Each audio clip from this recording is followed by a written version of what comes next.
Tweet out to Brock Lesnar real quick. Dear Brock Lesnar, prepare to get fucking beat up and bullied. Prepare to get that crop top turned into a swirly top, because I'm gonna dunk your head in the toilet. Love, let's read.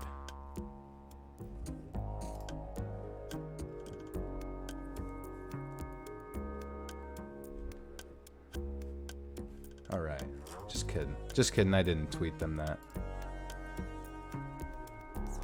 Brock Lesnar's a good boy.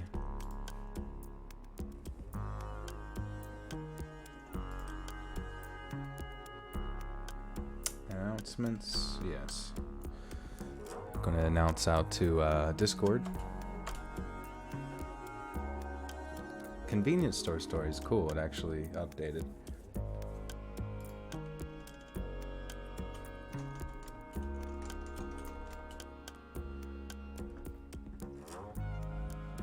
Alright, guys. Dudes, this is freaking Sweets. Thanks for joining. It's me, your favorite, experiments. We do experiments, we make gunpowders. Eastern European YouTuber. Let's Reads. Just kidding.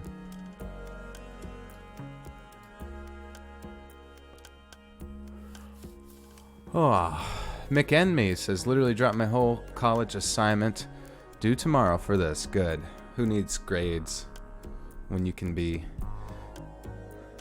getting immersed in the mindless rantings of some dude's voice on the internet? This music sounds like it would be behind the Magician's Trick on Magician's Code. I've never seen Magician's Code. What is that? Hey, Anthony Esposito with the 5 says, I just got soap in my damn eye. This is what I get for bathing. Oh, man, Anthony. Big mistake. Big mistake. Are you taking a bath? A B-A-T-H-E. Silent E. A bathy.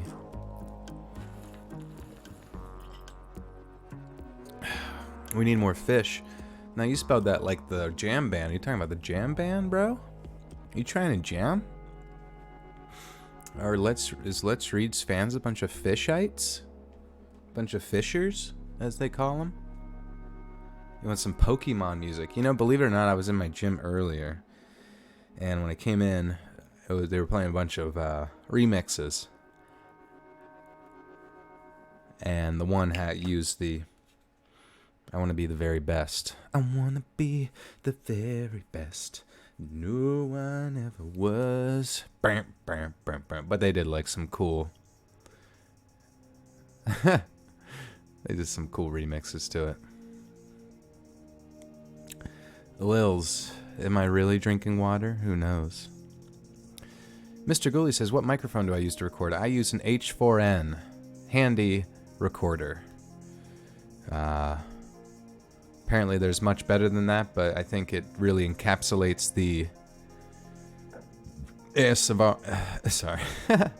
ASMR vibe that people seem to be cruising with lately.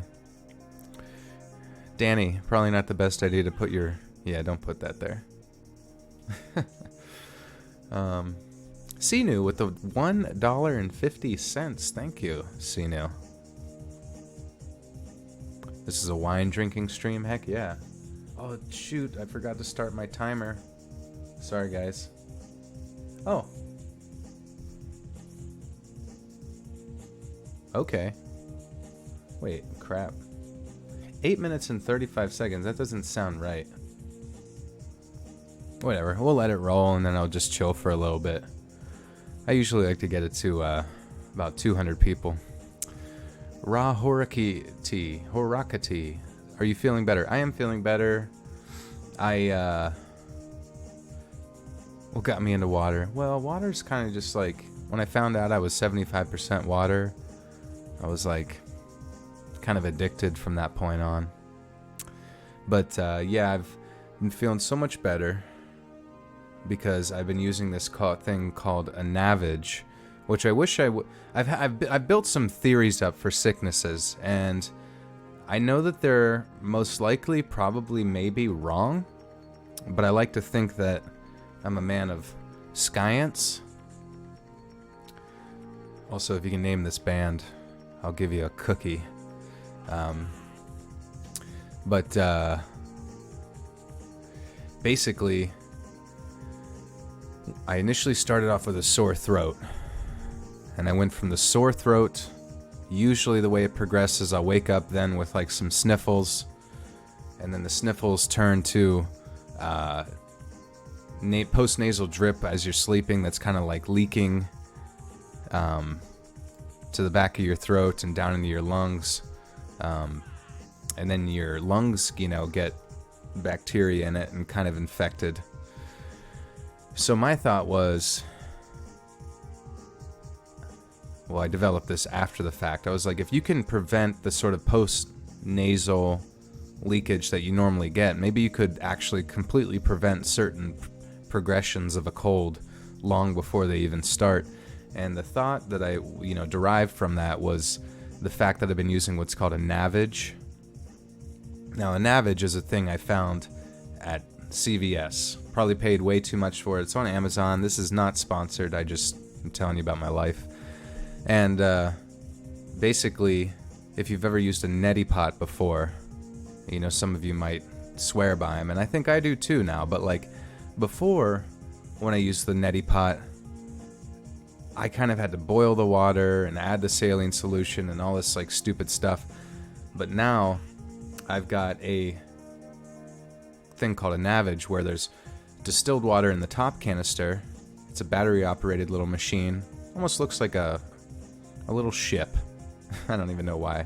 But so then you put one of your saline solution, clamp that in the top, it drips into the water in the top canister, and then you connect the things to your nose. The one shoots water, as you hold the button, the battery operated, it shoots water through the one nostril and then actually suctions on the other nostril, and it brings it all to the bottom canister. And then just you watch it empty on the top and then fill up in the bottom, and then you look at it afterwards and you're like, holy crap, that's filled up. That's like a lot of mucus that just came out of my body. And you can breathe, and you kind of feel like you're not sick for a brief period of time. And my thought is, like, if I would have did this every day before I went to bed, I may have completely avoided the actual process of getting my lungs congested and that kind of thing. But I could also be full of shite. Who knows? Anthony with the 5 buckaroonies says, I was in fact taking a bath. I'm about to go run my girlfriend a bath. Ha ha ha, Jim, if you don't use 75 pounds for free weights for the bench, just try harder. That's true, Anthony. You gotta go ham right out the gate, otherwise it's not worth it. And you're telling me you don't share a bath with your girlfriend? What the heck? Just kidding. But, and then Emmy B with 5 says, yay, I'm so happy. I've been off of work because I hurt my back, and even though it sucks, I get to chill and listen to your stream. Made my day. Oh, well, Emmy, I'm sorry about your back. That really sucks. Back injuries are no joke. One thing I found whenever I hurt my back at the gym, always talking about the gym. Whoa, let's read talking about the gym. That's cool. Is that if you stretch your hips and your hamstrings, they're sort of interconnected to your back, and they might actually take a lot of like tension off of your back if you're capable of doing those stretches. So maybe kind of look into that and see if that might take some tension off. Bill Nye the Science Guy. Gothic Rose with the 5 says, hope you guys are having a great... Thank you, Gothic. Thanks for being here always. You're a great, fantastic moderator. Very reliable and an amazing person. So thank you, Gothic, for your 5 Canadian maple syrup buckaroonies. Mick Enme with the $2. Thank you, Mick Enme. It's a great name. Anthony with another 5 says, is it just me or does this sound like the music to Streets of Rage? Was that the last song? Oh, that might have been Aphex Twin. Yeah, Aphex Twin definitely has a very old school retro vibe to it. So I totally agree with that.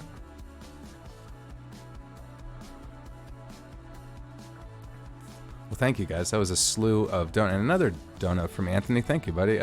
With 5 says she's like a puppy that hates baths, aka my dog Mila. Never down the gym. What he says is truth. Left physical therapy today. Oh, okay, nice. Yeah. Yeah, stretching is very important, and I love the internet because no longer are we,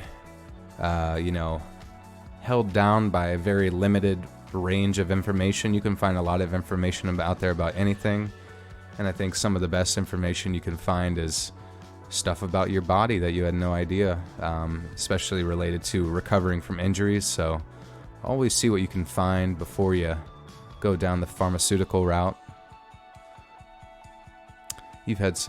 Brett's had some bad rib injuries too. Yeah, rib injuries are tough because you really, and I could be wrong, but there's not a whole lot I've heard can be done about them because of kind of the limitations and the range of motion there, and kind of just allowing time to heal.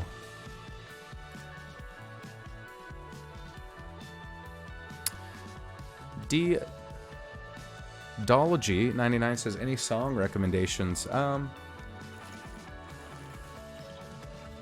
This is Tycho playing right now.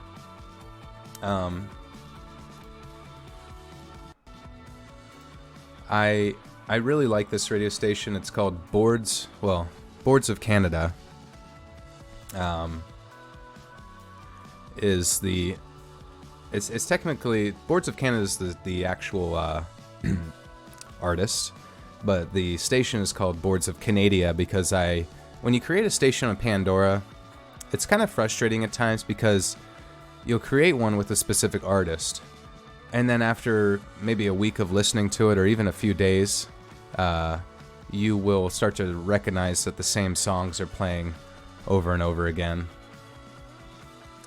And it can get kind of frustrating at times because, you want some variety. So that's why when I made this Boards of Canada radio station, a friend of mine gave me a large list of individuals that you can include in the sort of add variety aspect of the Pandora station, and it's pretty dope.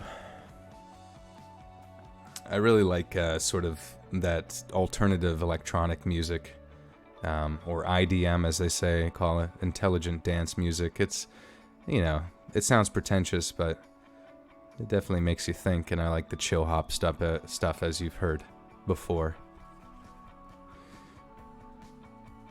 Violet Eyes with the $2 says, what's your favorite fish jam? Honestly, I don't think I can think of a fish jam off the top of my head. I like the idea of fish. I just can't say that I've ever actually given them a fair go as far as my listening patterns have been. But what's yours? Because I would definitely take a listen to it, or you can DM me some to listen to. Anthony Esposito with the 5 says, so, something super cool. Your Discord brought a good amount of us together, and we now have a group chat. Shout out to Emily. Oh, that's cool. I'm glad. Discord is really nice. Everyone there has been super, super cool. If you guys haven't had a chance to join yet, that's linked down below. Also, I believe one of the mods, Gothic, usually links the Discord, and we have a lot of fun on there. People join up and chitty chat, and that's awesome. I'm glad you guys can become friendos. Emmy B with 10 says, I've been stretching and it's been helping, but my doctor hasn't cleared me yet. She's suggesting either early arthritic symptoms or damaged disc, so yay. Yeah, yikes. One thing that I've been looking into a little bit with like supplements that I take, I've been looking into collagen, which is supposedly supposed to help with joints and things of that nature, but also I've been taking omega-3s in the form of hemp oil. You can get those on Amazon. I've been fortunate not to have a lot of like joint issues, but I would definitely suggest a form of resistance training, or definitely staying active to the best of your abilities, because it just continues to either wake your body up, or whenever you get into a sort of a sedentary situation, things start to break down. So definitely wait for the clearing from your doctor. But, at the same time, doctors sometimes say things, and if he's kind of leaving it that ambiguous, I wouldn't, I wouldn't think negative thoughts yet, in my opinion, because I think there's a lot of hope for you as far as what you can do to see a lot of benefit for your own body. So that's good. But I'm sorry to hear that you're going through that right now. And thank you for the 10. Valerie Martell with the 2 says, on my way to my night class, driving and listening. Nice. Yeah, what night class you taking? Those are... I either really like night classes or I really hated them because I just wanted to get them out of the way. Julia B with the $5 says, found your face on Discord. You're good looking, creeping at its finest. Thank you, Julia. Yeah, thank you. I'm glad you guys can get a peek at my face, and if anybody has not or would like to see my grill, it is hidden deep within the recesses of our Discord as well. Another motivation to come over there and hang out with us in the selfies area. Kelly Sharkey with the 2 says, please say Kelly loves you, Nick. Thank you for the stories. Well, Kelly does love you, Nick. Always remember and never forget. And thank you for the 2, Kelly. A-dubs, you son of a bee. Where you been, man? I hope you're well. What the heck? How went your summer? How was it? What did you do? Did you get hot? Did you get sweaty? Emmy B with a 2 says, I'm only 26, so fingers crossed, and thank you. Yeah, definitely never count yourself out at that age. There's a lot of options for you, especially within the, body development process of just health and fitness. So, A-Dub got married. Nice, man. That's so cool. Congratulations. Seriously, that's amazing. Welcome to the rest of your life.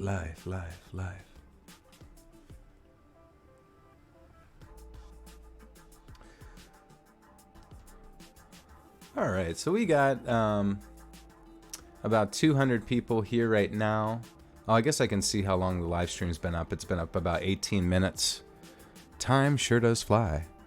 But we are going to be streaming myself reading the stories along the thematic premise of convenience stores. So like people who have worked in convenience stores or gone into a convenience store. I don't know if there's a better word for that. General stores or what you might, corner stores, things of that nature. If you guys can think of a better name for that, I probably should, change it a little bit because I don't know if that's just like too wordy. Convenience. But we're going to be jumping into those tonight. They should be interesting. We're also going to be switching over to the melodic tunes of Iron Cthulhu Apocalypse. They are down below in the description. Always be sure if you guys... Honestly, some people like to fall asleep to... Like, I've tried falling asleep to some really creepy tones. You're just in, like... You're just in a dark kind of mood. And, I'll listen to, Iron Cthulhu.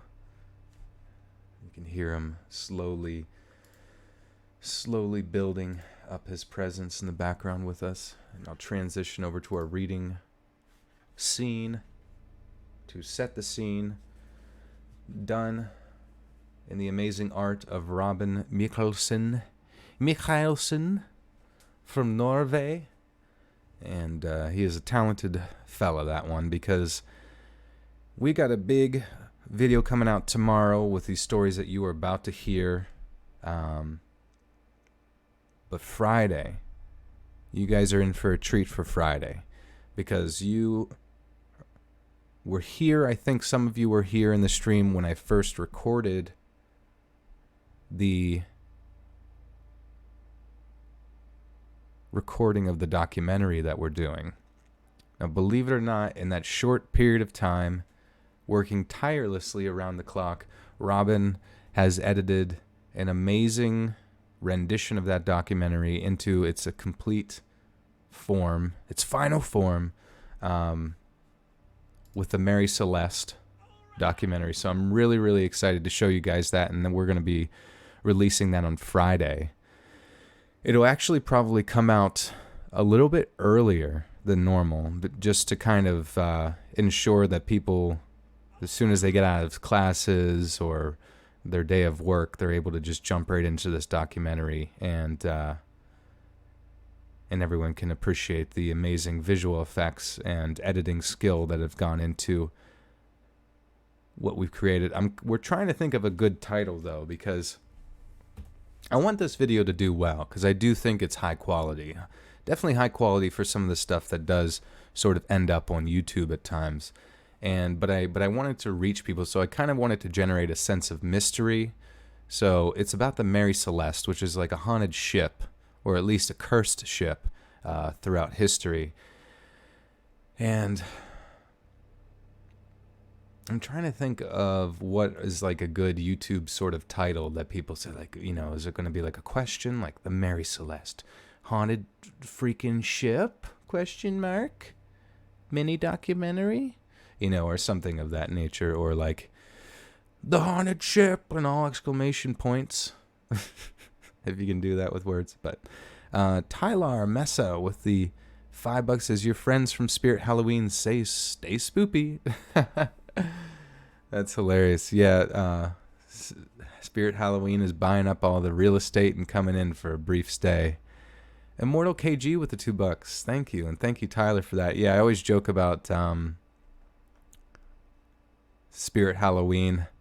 Like I remember posting on Snapchat one time about how I said my grandma just passed away, and before we even had a chance to go and take her body to the coroner, for even the coroner to reach there, Spirit Halloween was already setting up a sign outside her old house or whatever. So it's sort of just implying that like Spirit Halloween literally just buys up like open properties, any chance they can possibly get. But still working that joke out. You can use it as you see fit. Nautical Nightmare, the Mary Celeste. Yeah, all those types of titles like make sense in my mind. Like, you know, boobity bibaba, boo boo boo boo. Yeah, real ghost ship gone sexual. What? But YouTube's a weird game, but got to throw it out there. I'm really excited about doing documentaries. It gives me kind of a new, revitalized perspective towards,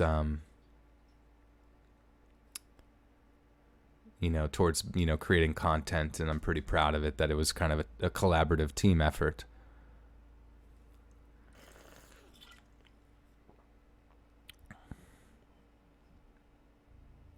Billy, you're writing poetry.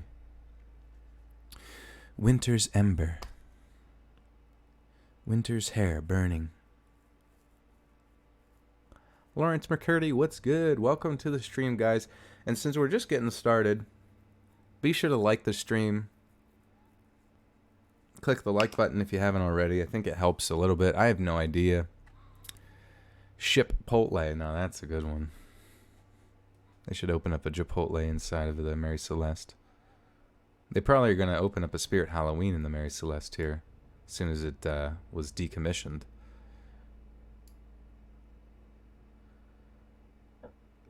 It's actually supposed to curse a ship if you rename it. Super bad luck. That's weird. I wonder at what point like ships were just like, you know what?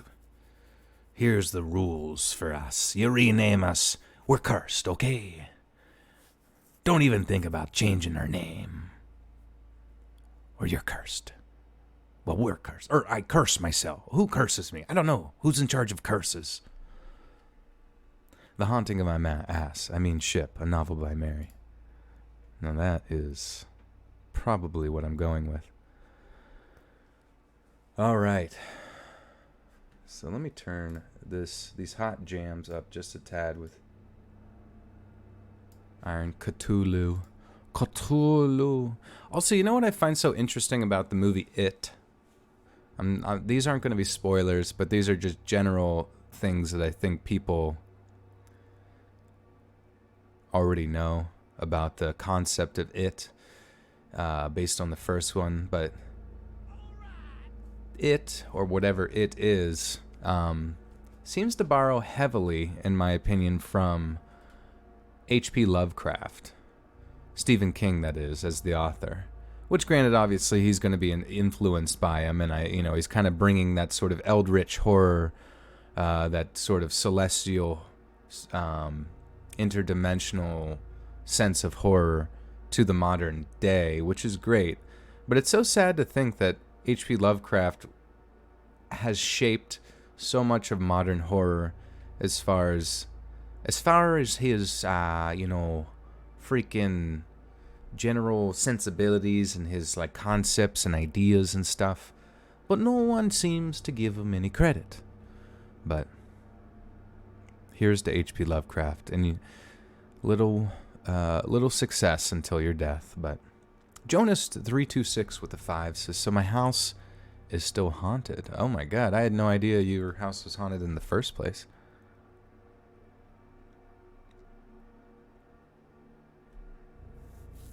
Tell us about this haunted house.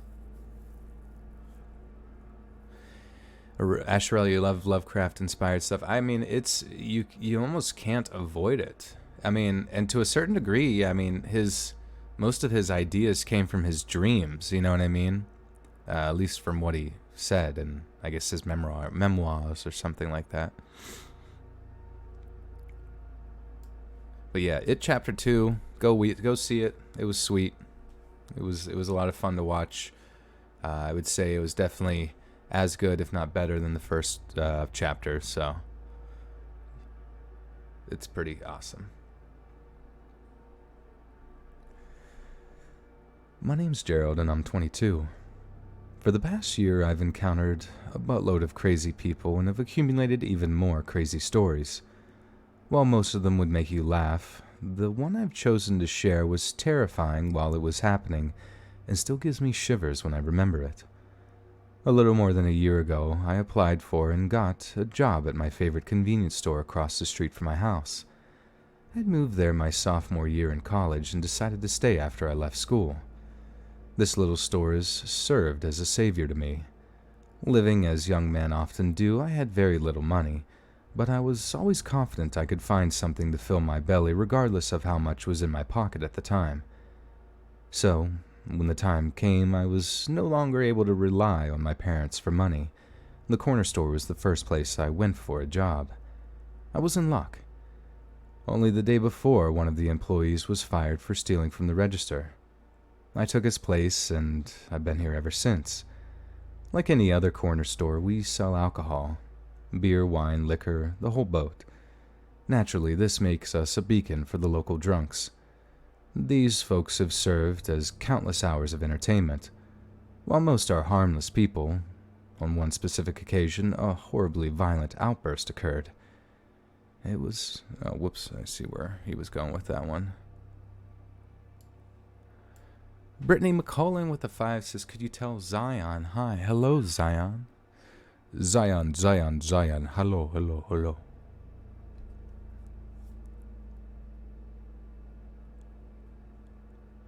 And Maya B with a 5. Guys, thank you so much for your generosity. Thank you.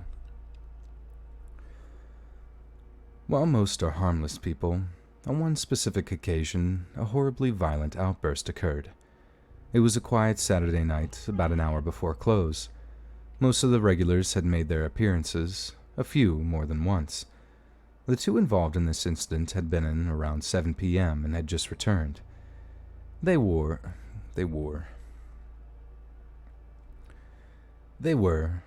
or at least appeared to be a couple. I'd seen them around the neighborhood since I moved in. The owner of the store said they'd been customers since he bought the store, and that was 13 years ago. Although they were not very talkative when they came in, I never had any reason to believe either could be violent. However, that night something had changed. Upon arriving the second time, they went straight to the cooler containing the quart.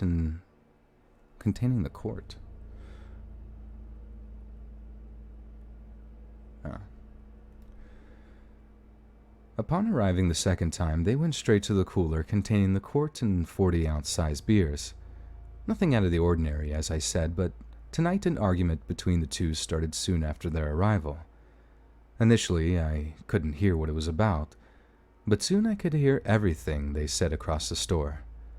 I minded my own business for a while, but once the female began screaming curse words at the man, I felt like I had to at least get them to take it outside. I wasn't sure what to say, but I began my walk to the opposite side of the small store. Before I was halfway there,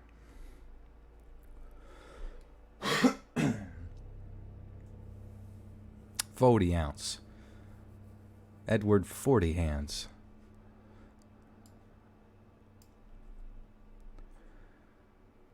Before I was halfway there, the man started screaming back at the woman. I'm not sure exactly what she said. I'm not sure exactly what she had said to him, but it had obviously infuriated him. Mere moments before, he had taken a quart bottle of Busch or some other cheap beer from the cooler. All of a sudden, he began striking down at the woman's head with it. I'm not sure if he thought it would break or he intended on hurting her with the nearest thing, but... Sorry, a car went by and picks up everything. I'm still kind of sick. Like, the mucus bullshit's still kind of, like, in my lungs, and... I hate, like, being sick is so stupid, because it's just, like, a little germ like that can have such an effect on you. You think the human body would have figured that shit out millennia ago, am I right, guys? I'm not sure if he thought it would break or if he intended on hurting her with the nearest thing, but strike after strike he continued. It was horrifying. It was a horrifying thing to witness. I blame the entertainment industry for giving people the false impression of how easy it is to break a beer bottle over someone's head. I assure you, it's very hard. Following the fifth or sixth strike, the woman had dropped completely to the floor and stopped moving. The guy stood over her for a moment, but looked up when I assume he heard me running towards him. The second he saw me, he ran out the side door and disappeared into the darkness. The sight of her laying there made me sick to my stomach. The blood dripping from her ears was almost as shocking as the ever-growing pool around her head. It seemed like a bad idea to touch her, so I made the decision to let the paramedics check her for a pulse. When they arrived, she was still alive, but they didn't have much hope for her survival.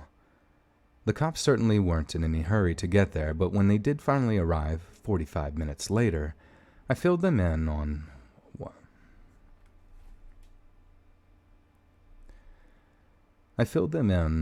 all I had seen. From the way they reacted, I got a strong feeling that they were very familiar with the two. While on shift, a few days later, my boss called with some news. The female was brain dead, and her family had made the choice to let her pass. Unfortunately, the cops had picked the guy up the phone.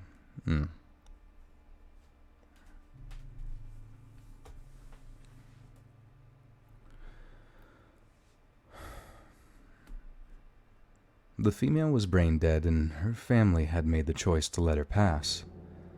The cops had picked the guy up the following night. From the description my boss gave me, he didn't even seem to remember what had happened. The doctors that examined him said that it's likely he truly may not remember what he did, because of the many years of alcohol abuse had possibly destroyed his brain. Sounds like he might not get the full punishment due to him under the law. I'm not really sure how I feel about that. Sometimes, it seems like people really do get away with murder. I wonder if I should say murder. I mean, that was murder.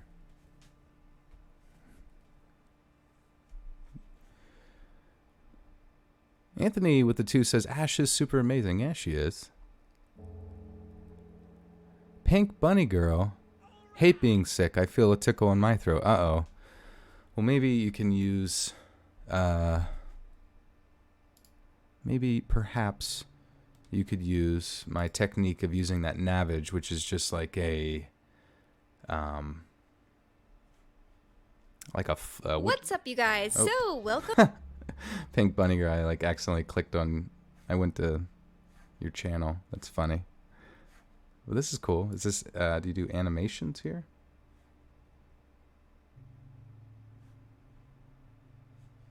I'll come back to that later. Sorry. I clicked on your name and it like took me right to your channel there. Sorry about that. People do get away with murder. I guess, fuck it. I'll just say people get away with murder. I don't know. Sometimes YouTube just like chooses, because my stupid like cult video one like got demonetized and I don't really know why. Feel like it was, I mean, granted it was some pretty heavy topics, but you just never can tell what kind of mood they're going to be in when they finally do flag something. Sometimes it seems like people really do get away with murder.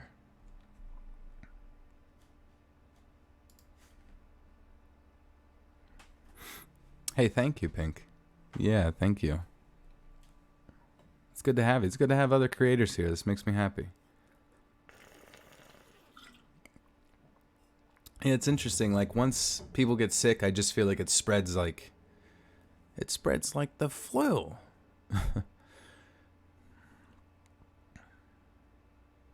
Dwight Schrute says, here's a tip. If you have the hiccups, eat a spoonful of pig fat. Wow. YouTube is a cult. Oh yeah, they don't want me to, don't want me to reveal the truth. Yeah, I felt like that video about cults, especially near the end, was, a lot of it was educational to a certain degree.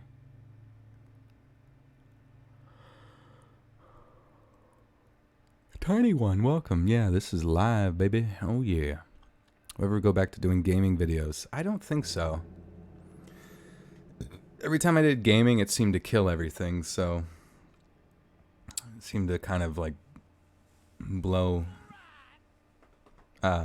Things just didn't seem to go well because people were here for the narration, so I'm not really sure if I'll ever get back to that, unless there's like hardcore, really important game I need to show you guys. But the cool thing about the Discord is that you can now, in your Discord chats and stuff, like stream games to people. I think up to like 10 people can sit there and watch. So if you guys ever join into the Discord chat, you can you can stream to each other. A-dubs, Hanzo main. Yeah, those were the days right there. I still play Overwatch, but as many people in the Discord know, it brings me immense sense of rage. Jonas with the 5s. Remember, I was the one on Discord that linked the EVP of The Voice. Was August 14th. Oh yeah. How is everything going with that? Anthony Esposito with the 2 says, Xbox or PlayStation? Now, I have a PC where I play most of my games here, but I would say if I had to be the judge for who had the best gaming generation, I'm going to have to give it to PlayStation 4. They're going to be talking about PlayStation 5 and the next Xbox, which is codenamed Xbox Scarlet or something like that, here in like early 2020, which is cool. It's going to be interesting to see. I don't know, people were talking about it actually being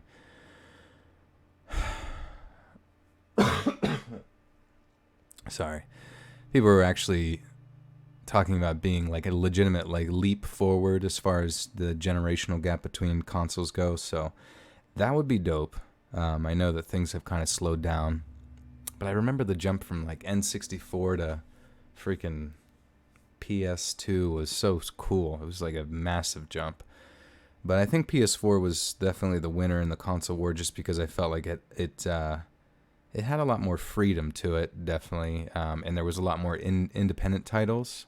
I could be wrong, and I think it was just overall a stronger system.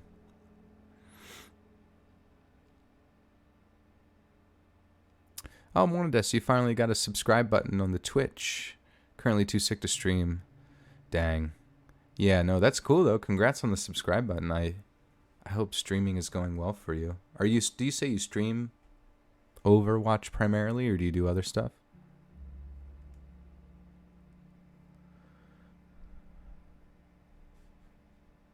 Oh, see you, Natalia.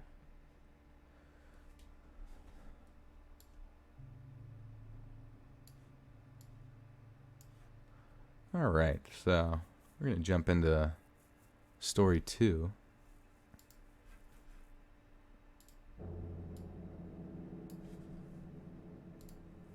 I need to figure out how to do like a,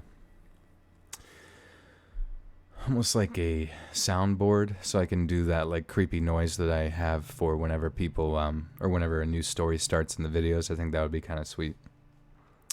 Base Kicker 88 with the 2 says PlayStation 100. By the way, hope you're doing well, sir. Thank you, Base Kicker.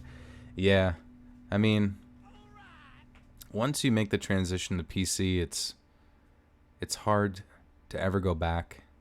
But in the console world, it is nice. I do respect the fact that you can just log in and know that your game is going to operate perfectly because they've optimized it specifically for the console. But then that's not always the case. I remember there's been a lot of games on the Xbox that kind of run like dog shit. So that's like sad to hear in a lot of ways. And I'm just like, why? Are they just like too weak, I guess, maybe?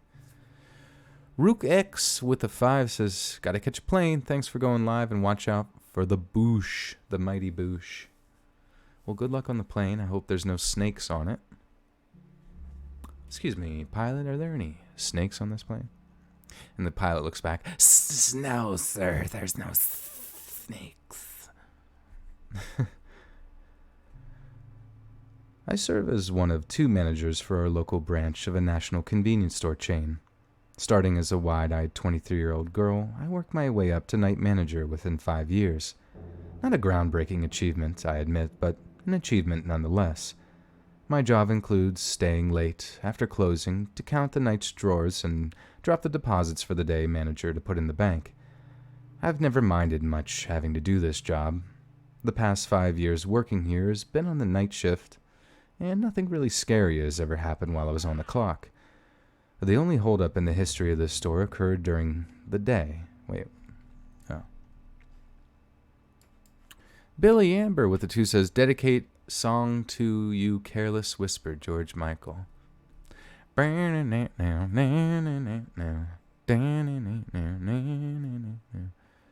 you.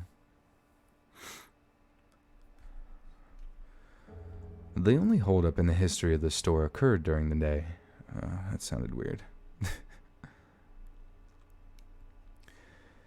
The only holdup in the history of this store occurred during the day. Therefore, I've never had any reason to fear working after dark. That was until just recently when I became the subject of someone's obsession. Talking about this in the first place is very embarrassing for me. I feel like when people hear about this, they think I am bragging about my looks, but I swear I'm not. I recognize that I'm an average-looking woman, but that's as far as my vanity goes. I would have probably kept this incident to myself, but my therapist feels that sharing my experience will help other women, as well as myself. So, that's why we're here. Hopefully he's right, and this horrible ordeal really can serve to help other women who have suffered from... Oops.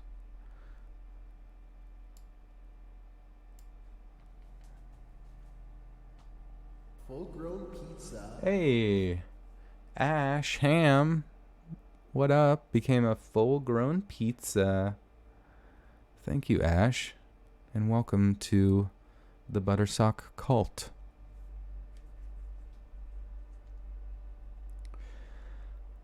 Hopefully he's right, and this horrible ordeal really can serve to help other women who have suffered from the same form of negative attention. Now that I put this off for so long, I guess it's time to tell you exactly what it is that happened.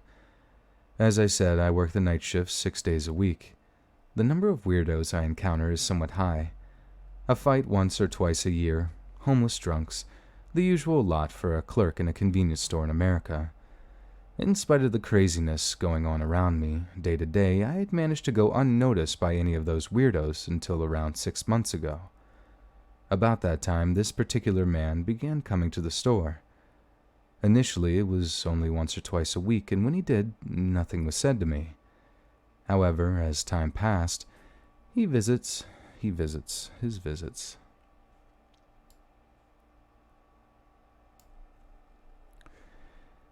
However, as time passed, his visits became more and more frequent. This, in itself, isn't that odd.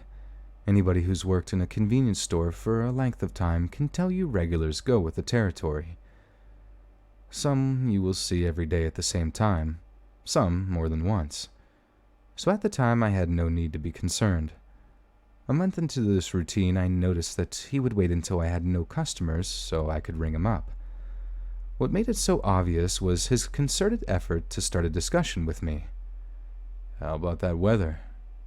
You know, small talk like that. Although I found it funny then, I didn't realize I was encouraging him by engaging in these discussions with him. Soon, the talks became more personal, less banal discussions. The first time I was asked if I had a boyfriend. I laughed it off, but the third and fourth. Hey, Leela, Mo, peace out, love you too. Reserve Gaming, this is some good commentary. Oh yeah, I'm now a commentary channel. Soon the talks became, I don't know why that word makes me laugh. Banal. Is that how you say it? No. Oh, banal. Oh, fuck. That's how you say it. Less banal. Jesus, what's wrong with me? Although I found it funny then, I didn't realize I was encouraging him by engaging in these discussions with him. Soon the talks became more personal, less banal discussions. The first time I was asked if I had a boyfriend, I laughed it off, but the third and fourth were the first indication to me that I may have a problem on my hands. My suspicions were cemented the day he asked me out. Perhaps from instinct I said no, but I was careful to be kind in the way I said it. At that moment he seemed to take it well. However, another clerk told me later that evening that he was actually very angry. I guess I never really learned to read a guy's body language. The next time he came in, he didn't talk to me and didn't return to normal until a few days later, when he acted like nothing had ever happened. I had gotten the impression he had decided to let it go, but just one day later, he asked me to go out with him again. This time, he said he meant it just as friends. As before, I declined. He made no effort to hide his anger this time, and the expression on his face as he stood there really frightened me. The week following this second incident, I spent most of my time hiding out in the office doing paperwork. A male clerk had befriended...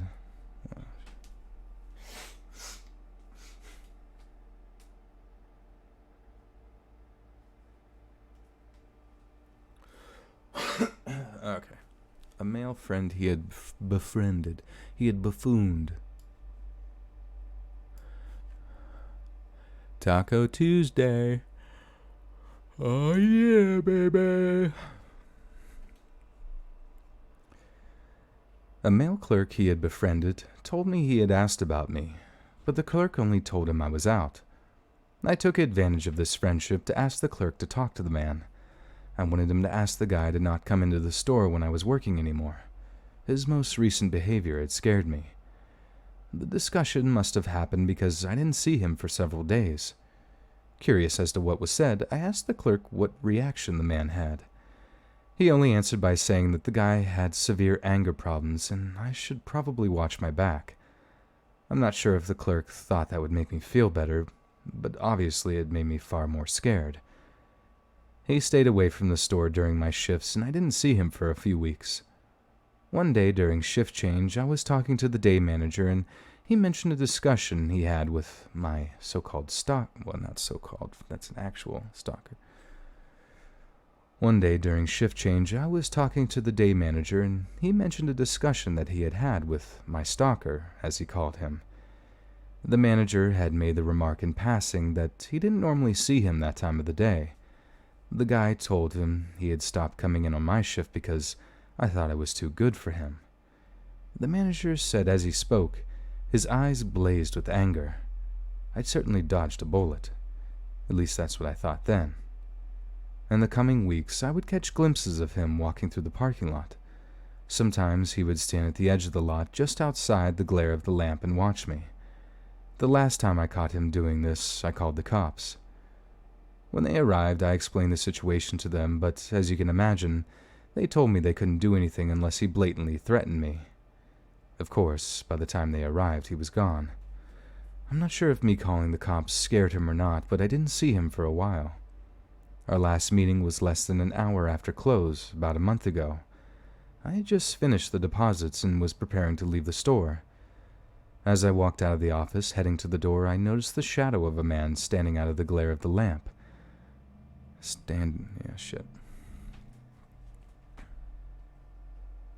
Samantha says, Loey Lane is looking for collabs for spooky season, so I suggested you. Yeah, I think she's in a group chat that I'm in with some other horror people, so I will have to hit her up.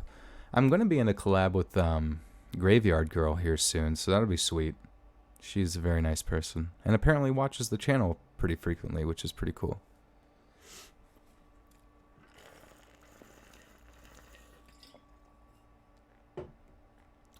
All right.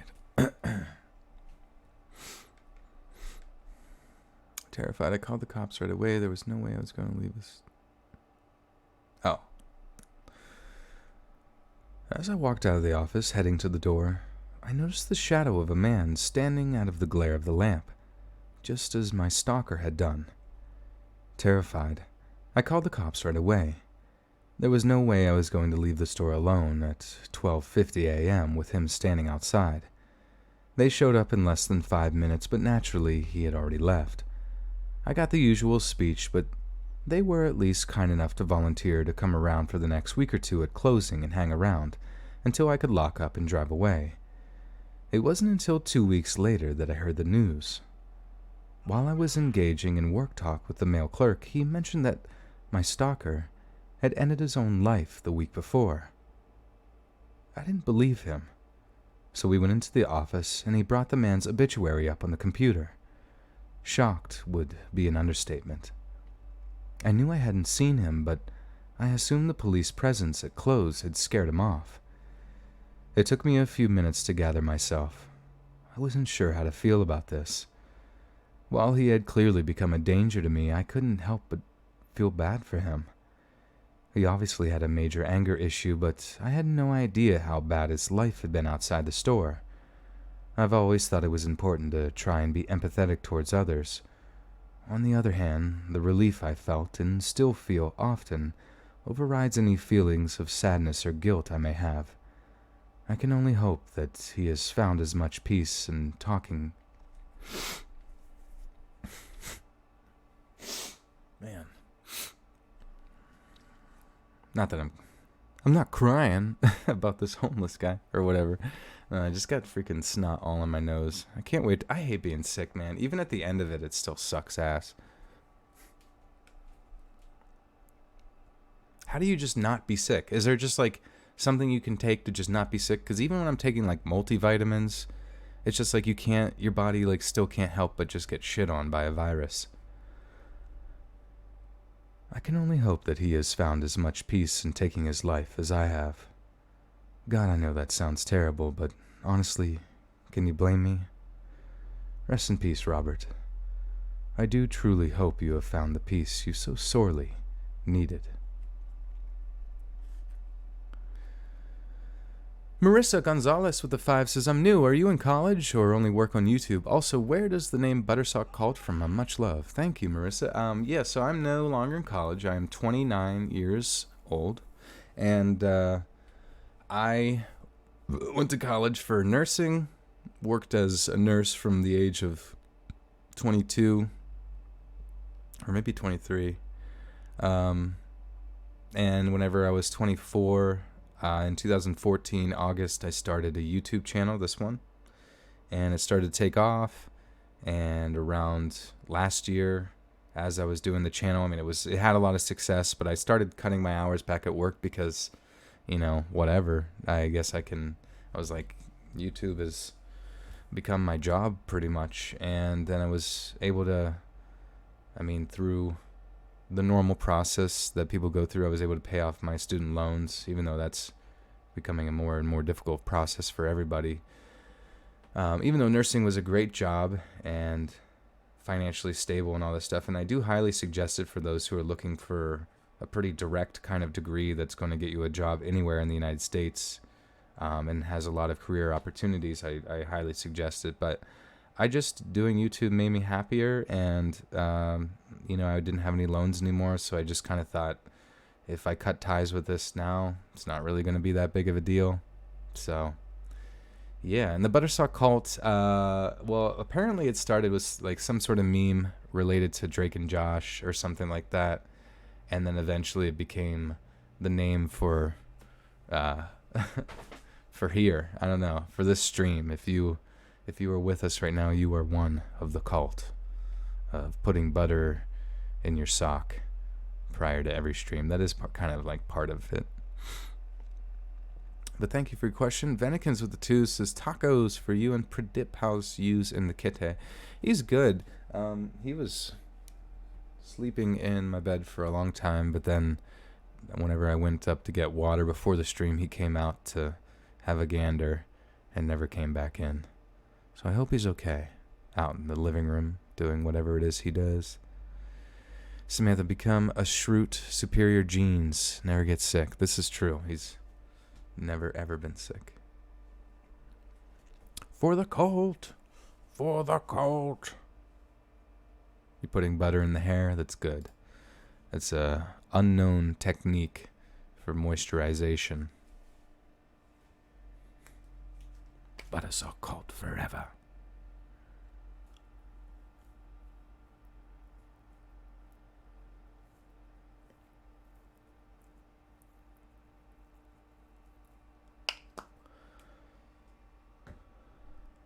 Okay. So, like, this is like story number 3. Whoa, Pink Bunny, you have 6 cats? Holy shizite. How's your litter box situation work? Because I feel like I'd be nervous just to have 2 cats.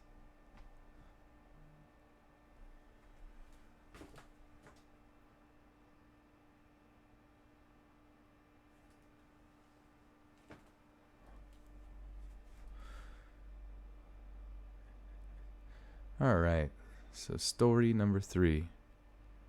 You just gave butter to your cat. That's good. Cats love butter.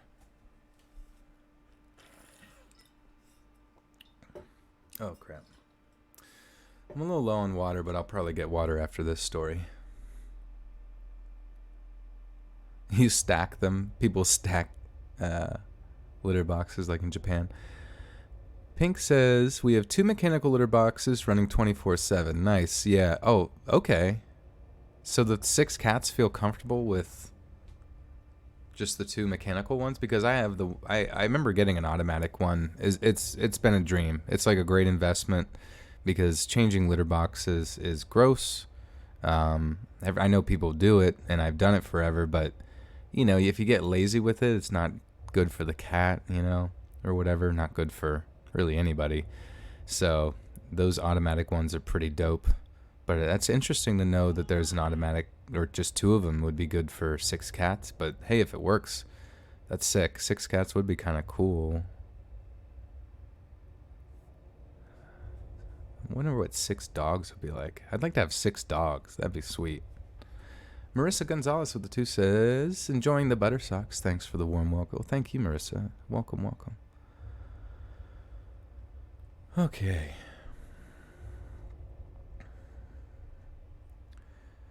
Recently, a terrible event occurred at the gas station my family owns, and considering the fact the victim was somebody close to the family, I thought this would be the best way for him to be remembered. However, the only way my dad would allow me to share this story is on the condition I didn't use the people's real names. So, anybody interested in looking online for more information surrounding this crime will be disappointed because I'll have to change all the names. I guess I should start by giving you all some info on who my... I guess I should start by giving you all some info on my family and our store. My dad bought it in 1996, a few years after his wife and he divorced. A few years later, he ran into our mom at the store. They had dated in high school, and she had just moved back after her husband died. They dated for a couple of months and then decided to get married. By March of 2000, my mom was pregnant with my sister and then me about 2 years after. Most of our life has taken place in and around the store. My sister and I both learned to walk there, and many, if not all, of our babysitters were women that worked there. My dad always said that the store itself was part of the family, and that includes everybody who works there. If that's true, Steve should have been the godfather of the family.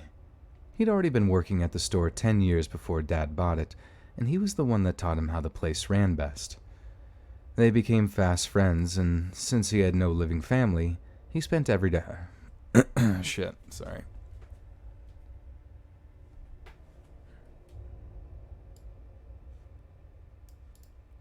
They became fast friends.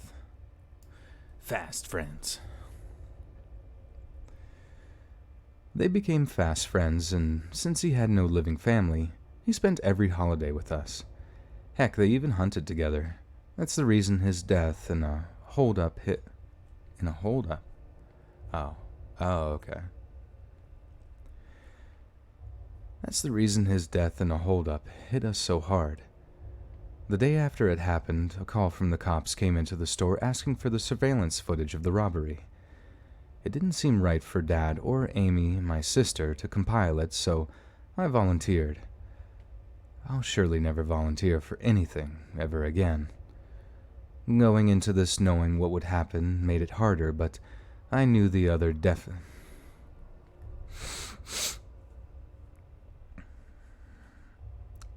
Going into this knowing what would happen made it harder, but I knew the others definitely couldn't handle it. God, I keep like...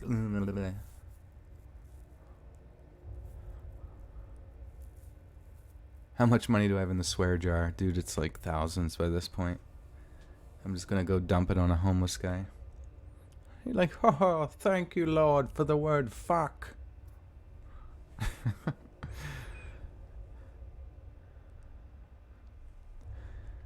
Going into this knowing what would happen made it harder, but I knew the others definitely couldn't handle it.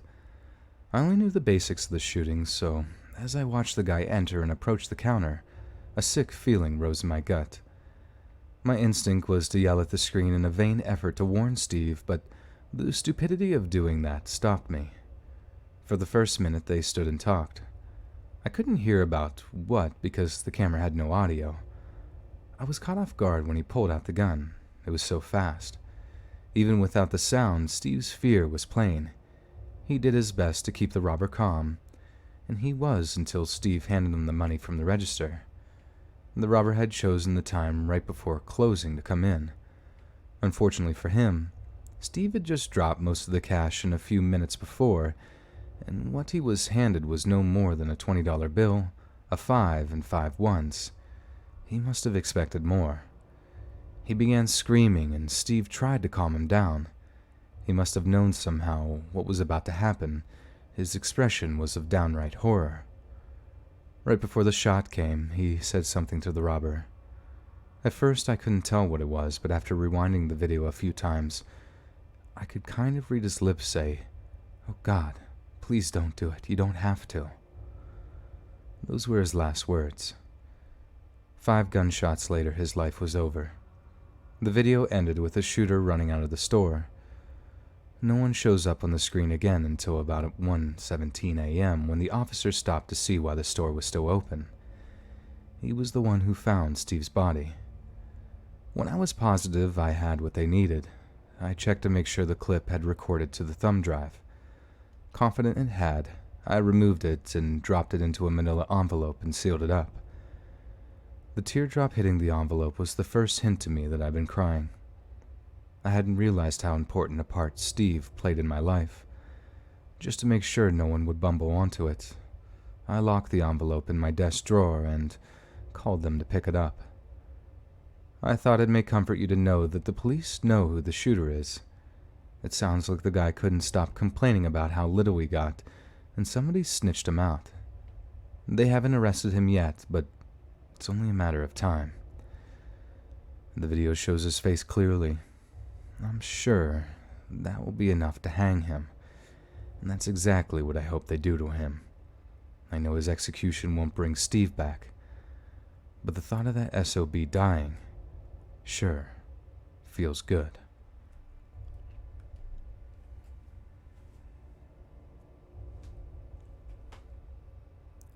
Irene Polanco, what did you miss? Well, we are on to story 4.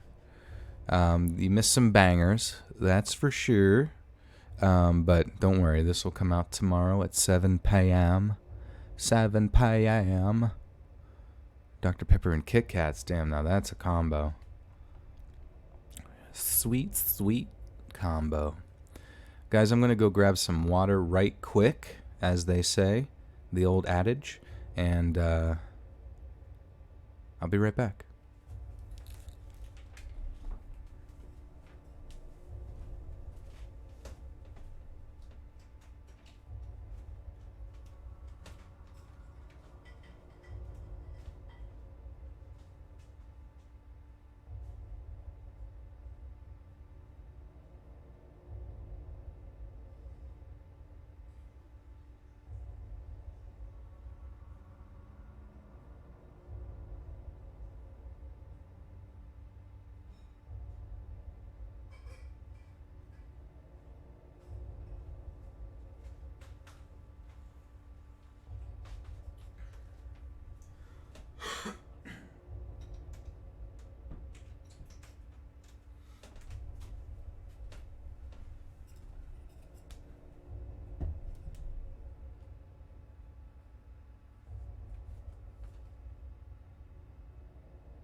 Okay.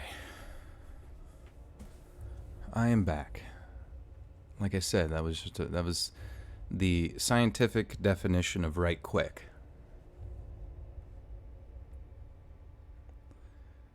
If anybody ever says they'll be back right quick and you measured how long I was away, you would know exactly what they mean.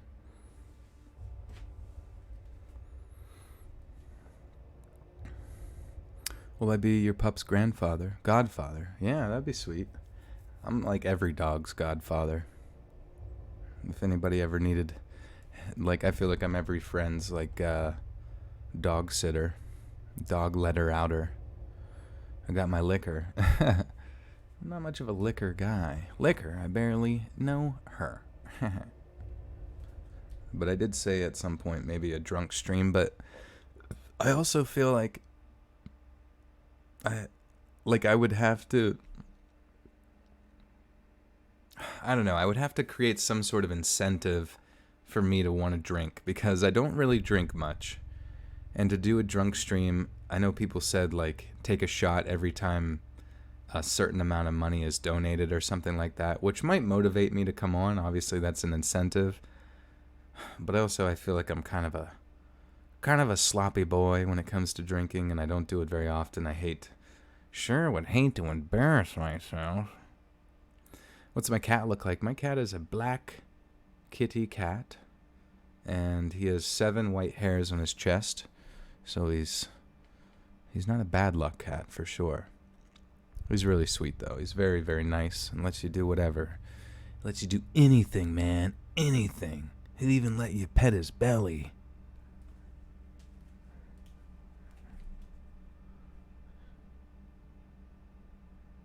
I'd be fudged up, yeah.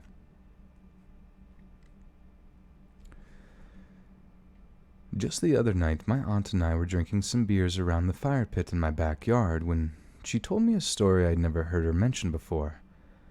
I'm not a very good writer, and the way she told it had me glued to my seat. Because of that, I asked her to write it down so I could post it. She was a little nervous about the idea at first, but as soon as I convinced her she could write it in a way to remain anonymous, she agreed. I do warn everyone reading this that the subject matter is very upsetting and may trigger those who have been victims of violence in the past. You've been warned. From this point on, the rest of what's been... Oops.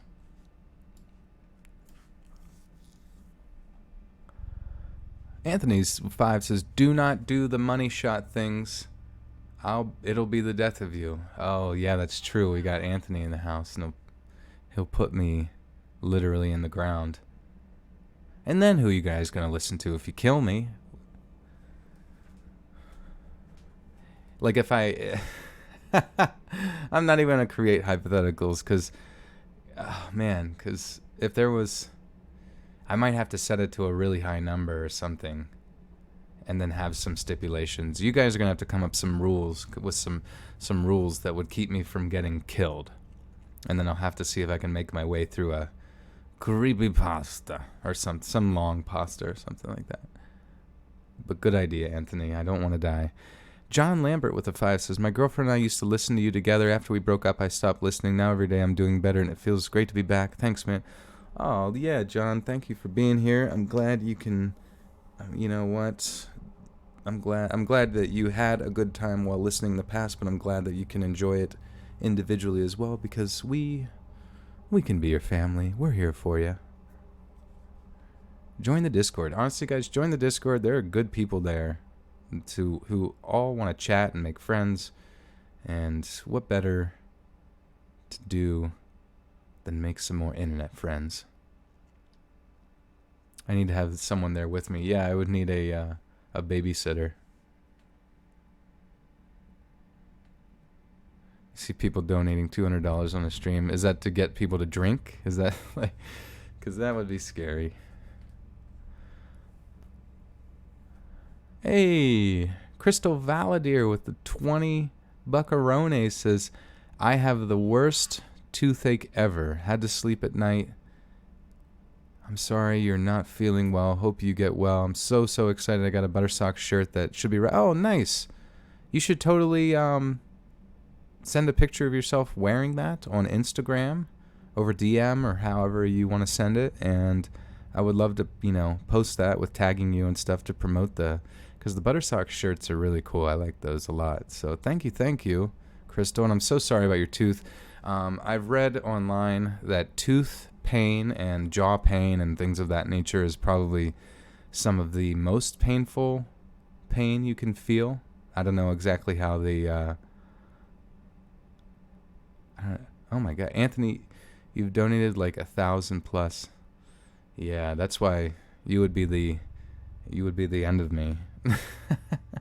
Though I would appreciate all of your generosity, I also would be fearful of you putting me in an early fatty liver grave. Yeah, Anthony deserves a private meet and greet at this point. That's true. Yeah, make sure you like and share the stream as we go into this next one here. Well, I guess we've already started this one, but... From this point on, the rest of what's written will be by my aunt, so prepare yourselves. It was sometime in the middle 1980s, and I was living in the Midwest with a friend back home. We had been bouncing from temp job to temp job for the past 5 years or so. Then, late one night, we stopped in at a liquor store to pick up some booze. Neither of us had jobs at the time, and she appeared to notice a help wanted sign in the front window. The following day, she returned and asked about the job. By the end of the day, she had been hired. She'd always had a way about her, a way to put people at ease. It was the greatest character trait about her. I don't believe she ever had an enemy in her life. Anyhow, while I continued my search for permanent employment, she was enjoying her job and making a lot of friends to boot. She would often invite her coworkers over to our apartment after work to party, and we always had an awesome time. They were really good people. I even dated one of the guys she worked with, but it didn't work out. Then, just as life was starting to get good for us all, a horrible crime occurred, and I would lose my best friend forever.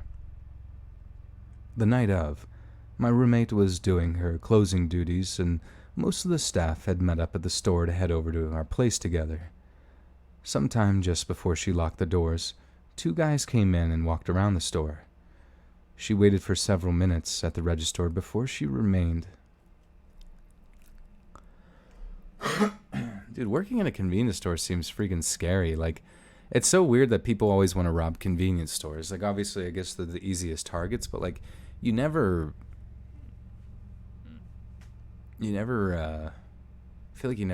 going to get it much money. So leave it to, like, cracked out idiots to think that robbing a convenience store and also killing the people in there is the best mode to go about things. She waited for several minutes at the register before she reminded them that the store was closing. This is when the men pulled their guns. One herded the staff together into the walk-in cooler while the other locked the door and switched off the sign. Once they were back together, the leader, the guy who had let everyone into the cooler, assured them no one would be harmed, as long as somebody opened the safe for them. They'd take their money and leave. Nobody spoke until the door guy pistol-whipped one of the girls across the head. The roommate quickly told them that the only person that had the key to the safe was the day manager and he wasn't there. This wasn't true. He was at the back of the group, comforting his girlfriend that just got hit. Still, no one to this day understands why she lied. She often said that if she was robbed, she wasn't about to die for somebody else's money. The two robbers were beginning to get irritated, so my roommate mentioned that the money was still in the register. It was only around $30, but it was something. The two men ignored her, but the door guy walked out of the cooler and came back a few minutes later. They walked away a couple of steps and talked about what no one knows. When they returned to the group, the leader was visibly angry. He repeated what he said earlier, but this time no one said anything back. And here's where it all went to hell. Oh, shit. Here's where it all went to chaos. Yeah, we'll just say that. Here's where it all went to chaos. The leader's frustration boiled over. He took one step forward He took one step forward towards the group and kicked the young man in front of him. Then, he opened fire. Jesus, I can't read. I don't know why. I think it's because I'm sick. Something about, like, enunciating the words that get caught up on my face.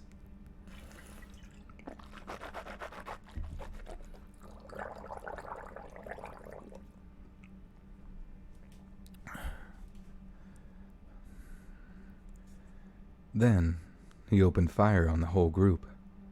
For a solid minute, he and his accomplices emptied their guns into the victims.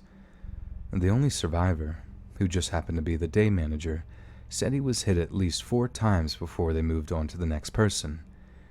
Even though he had tried to cover his girlfriend with his body, she was still hit multiple times herself.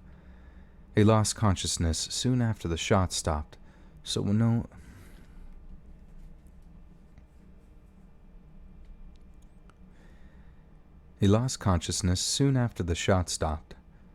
one knows exactly when the shooters left. What is known for sure is the 5 innocent people lost their lives for $32.53. It was almost 9 hours before they were found. By then, anyone could have been saved.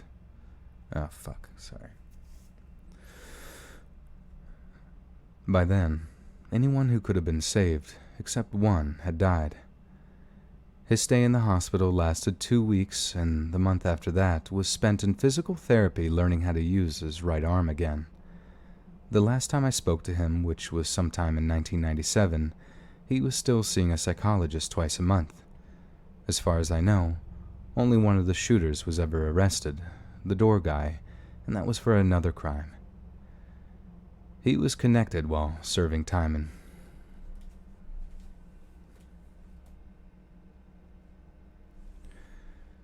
He was connected to this crime while serving time in prison. He did eventually cop to it, but would never give up his partner. He would only say that he had been killed while... He would only say that he had lost his life while committing another robbery. Nothing involved in solving the case, but... God damn it, I don't know why I can't, read. I can't read. Nobody involved in solving the case believed him, but until they found a clue connecting them to a name, the case is still at a standstill. If you ask me who was the most affected by these...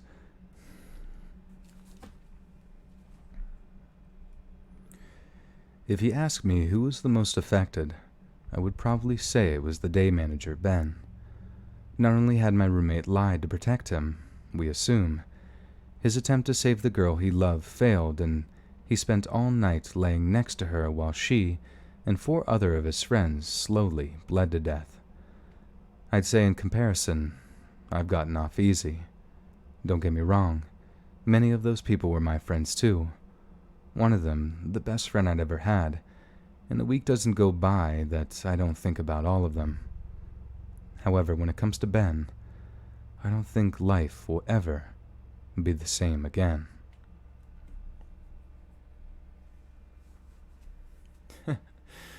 Just a Green Day fan. That's a funny name because my roommate was saying earlier, he was laughing about like his uncle, and his uncle is kind of like very dorky. And his uncle was like, now, if you don't think I'm a fan of swearing, let me tell you, my favorite band is Green Day. If that doesn't tell you something.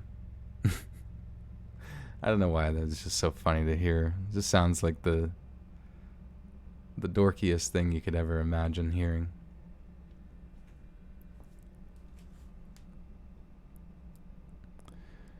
Am I going to grow a beard for winter? I already have a beard. I kind of always have a beard.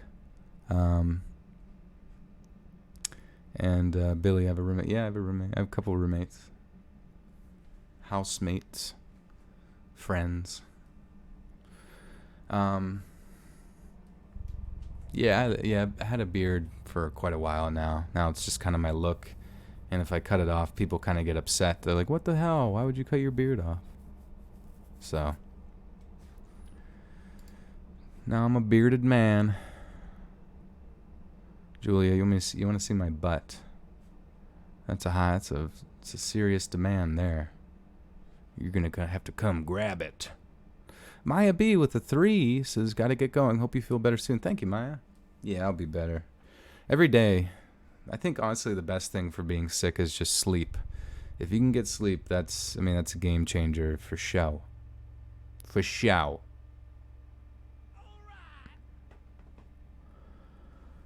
Irene, you hated having roommates? Well, my roommates are pretty good. We're friends, and I think we stay out of each other's way, or at least, are complementary to one another's existences.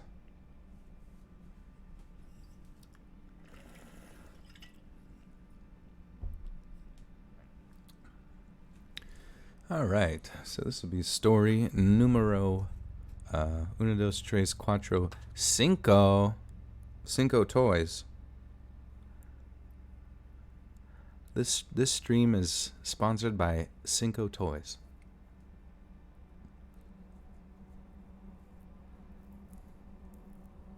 Drink ginger tea. Yeah, I wonder if I have any ginger tea available. I have some tea K-cups. You got tickets to a Green Day concert for Dallas, Texas. Nice.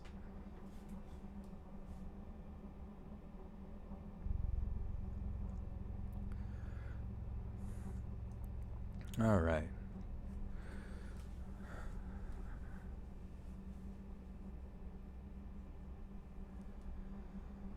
Until last week, I worked a dead-end job at a gas station across town.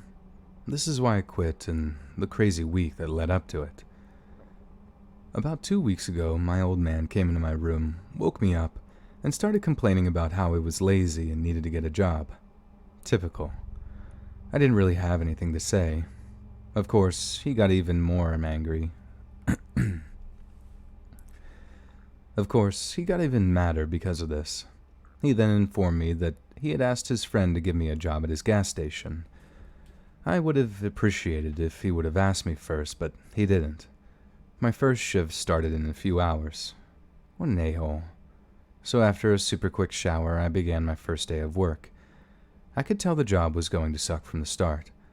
My dad's friend was an idiot, and most of the employees were too. One girl thought she was Nicki Minaj. The whole time she was working, she was rapping or singing some R&B song. For some reason, the king douche put her with me for every shift, and I had to listen to her terrible music. On the rare occasion she wasn't singing or rapping, she was talking about her baby daddy. As you can imagine, most of the time I was working, I wanted to eat a box full of Tide Pods and chase it with a jug of bleach. If you thought it couldn't get worse, you're wrong. When the owner wasn't around, her friends hung out at the store and did so for hours. I don't mean 2 or 3 people either. I mean upwards of 20 or more. They would park the cars in the front of the store where the customers should have been and play their stereos at astronomical levels. The bass got so bad it would shake the windows sometimes. It was my perfect idea of literal torture.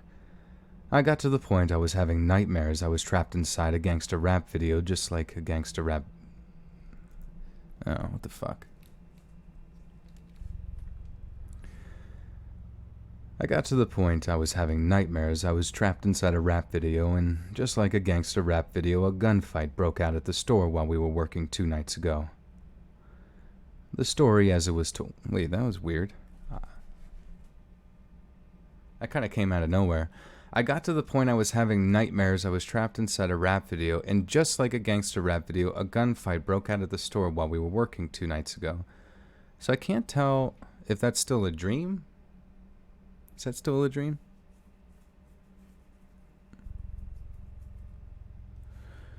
Marie asks if we're planning on doing any ASMR videos in the future. As of now, I don't think so. I do think that I'll be, a friend of mine has found a pretty efficient way to create sort of simplistic animations, from some of my other stories and that kind of thing. So I was thinking maybe just to kind of open up, diversify the channel a little bit, I might be starting up a new channel, which could be like animations. I don't know what I'll call it, but it could be interesting, and potentially do well if there's a market for that. So, yeah, so potentially be starting up an animation channel here soon, but we shall see. It's kind of still in the... I shouldn't even be talking about it. Nina says, hello, just woke up from a terrible nightmare, crying crazy. His voice is so soothing, though. Hope everyone has a good night or day. First time that I'm able to join. Yeah, hi, Nina. Thank you. Sorry about your nightmares. Kimberly, huge fan. Welcome, welcome. Shout out to ya. Ya yeet. Pink Bunny, animation is awesome. I do love animation. So I'm curious to see how things shall transpire with that.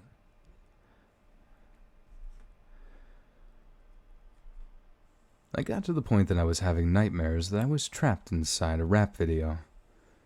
And believe it or not, a gunfight broke out at the store while we were working 2 nights ago. The story, as it was told to me, was that one of my coworkers' friends had a beef with a gang member in another neighborhood. This beef had started as something tame, but quickly escalated to violence. My coworker's friend had gotten into a fight with the gang member's cousin and must have messed him up pretty bad, because the member's cousin ended up in the hospital for several days. Because of this, the cousin swore that he was going to fill the guy full of holes. A normal person would have laid low for a while if someone told him a gangster was gunning for him, but none of my coworker's friends could be called anything near normal. So he continued acting as if nothing was wrong until the gang member spotted him loafing around and drinking booze in our parking lot. The shooting part of this nightmare didn't last long, but by the time it was through, 2 of my coworker's friends were dead, and 3 other innocent bystanders were injured. The guy who was the intended target of the attack was unscathed. 2 of her female friends were the people who lost their lives. One of the girls was begging the paramedics to not let her die as they rushed her away. The 3 bystanders injured had nothing to do with the foolishness. Luckily for them, they got off with very minor injuries. The worst of the 3 just happened to be myself. I received 1 graze to my knee and 1 direct hit to my shin. My God, did that hurt. My first call upon waking up today was to the store owner to let him know I was quitting. He sounded like he had been expecting it. As far as I know, the cut-rate Nicki Minaj was still working there despite the fact her presence caused the entire mess. The shooting wasn't the whole reason I quit. The king idiot not offering to pay my medical bills was the big reason. My dad didn't even say anything about this, even though the guy was supposed to be his friend. I haven't told him yet, but I'm sure his friend will call sometime today and tell him. I don't care if he gets mad or not. That job could never pay enough to make it worth getting shot. I'd rather work in the sewers than put up with all that stuff I've had to deal with for the past 2 weeks. And here I am in the hospital. If that job means so much to him, he can go work there with his tightwad buddy in the dollar store Nicki Minaj while they wait to get shot. I've had enough. No for me, and I'll be here, recovering.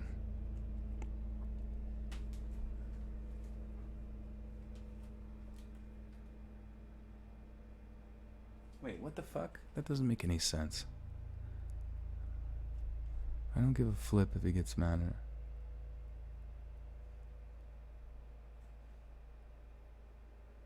What the fuck? That doesn't make any fucking sense. My dad didn't even say anything about this, even though the guy was supposed to be his friend.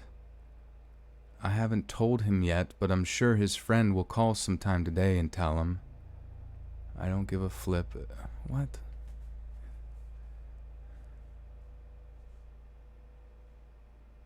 Oh, I was like, how does he have medical bills? Maybe he just like immediately was accusing him of that or called him or something. I was just confused. Like, if he has medical bills already, shouldn't the dad have already been made aware in that period of time? But then I'm like, what the fuck's going on here? Oh my god, I have no idea.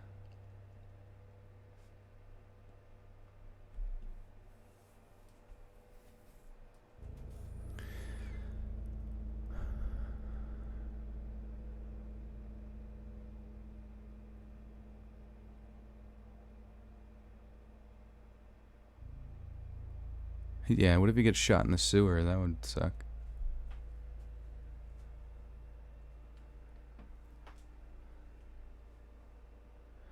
Friend refused to pay the bills. Dad wouldn't bring it up. I think the dad wouldn't bring up the fact that he was in gang territory or something like that. Or like tell him that he could possibly get shot at this job. And then, but then the dad doesn't know the dad doesn't know he quit the job. Oh. Okay, whatever. That was, I don't know why that story irritated me. Just didn't. I don't understand why that. Like, it just seemed like you just had like multiple people die, and it just seems like I don't know, treating it as if though it's like super chill. John Lambert with the $2. You went to nursing school, right? With OChem. Any tips? Oh, I actually didn't have to take organic chemistry. I know a lot of freshmen have to take that. I did have to take a chemistry class. That was probably one of the hardest classes I took as a freshman, because we had a bullshit professor and up her own ass about everything, and it was just generally hard. She didn't really teach much. College is such a joke sometimes when it comes to teaching, because the process just doesn't make any sense. Like, it quite literally doesn't make any sense. You are paying a large sum of money. Why? I don't really know. Like, who in the scheme? Like, I don't understand why, like, companies. Why don't companies? If you have a company and you want employees, maybe you want your employees to be buried in debt so that they feel forced to continue to work at your job forever to pay off said debt, at least for 5 to 7 years or something like that. So you kind of got them locked down. But like, why wouldn't companies specifically just create their own individualized educational systems to educate the employees how to be how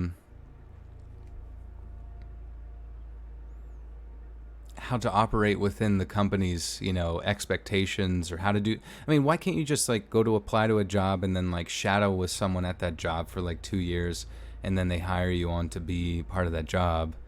I don't know. Like, sometimes I just feel like the education system is so erroneous. You know what I mean? There's so many classes you take that are utterly pointless. Yeah, Jake, you're gonna be. Hopefully, you're a nice professor and don't treat kids badly. It's not even that. It's a system in and of itself. You're going to be a professor, but are you going to have like a passion to teach, or are you just receiving a paycheck? Like, that's the question. And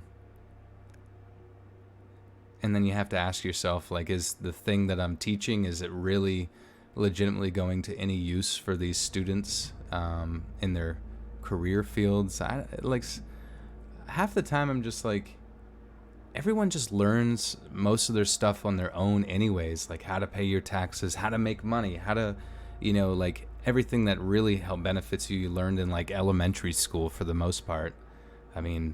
Sure, there's individuals who write who come up with, there's I think I heard someone a statistic the other day where it was like, if there's only 20 less births that were successful, those 20 less births would not have actually formed modern medicine in its modern form. So there's 20 people that were born that shaped modern medicine as it is today.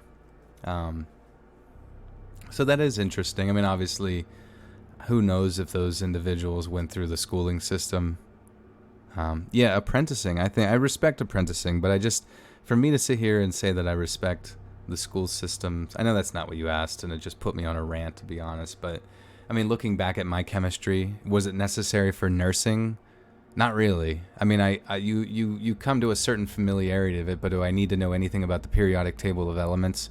Probably not. I don't know.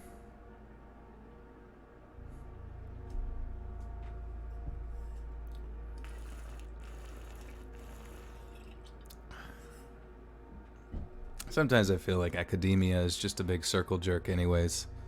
You're just trying to get published or something, but I mean, how much of the published works are actually like groundbreaking or actually interesting or useful? Or, I mean, they're just establishments that are trying to, perpetuate themselves, just like as the individual is trying to perpetuate itself, trying to find more funding, you know what I mean? Like it's all just a system that's incentivized not necessarily by innovation or anything like that, but just more or less self-servants, I don't really get it.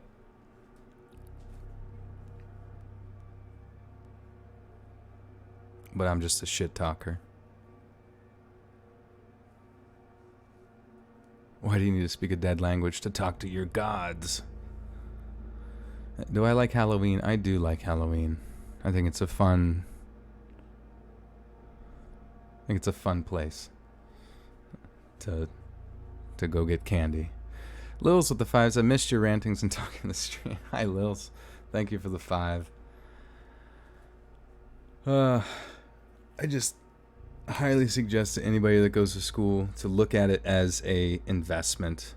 If I'm going to school for $50,000, or if the system that I'm being implemented into is going to cost me, upwards of $100,000, like, will the career that I'm going to get after it pay that off in an equal or lesser amount of time? Most likely not. It's so strange because it's not like you get to decide your course load. Like they decide, you need this class and this class and this class and this class, and you need to buy this, and like books. Why don't you just get a Kindle on day one? Why can't you just get a Kindle on day one? And maybe you do now. I don't know if things have changed. That has literally every book in PDF form. Why does the different variations of the book change every time? Why does the professor make you buy their book that they published? Oh, that's not, do they see a profit from it? Probably. Like, it's just all these, like, everybody's making $1 along the way that it just keeps the system going. And it's, God, it's annoying.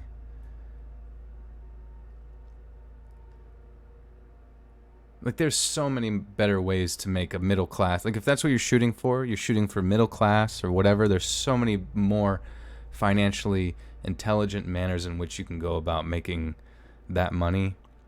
You just have to, if you're in high school or whatever, or even whatever, however old you are, just sit and think. Just sit and think.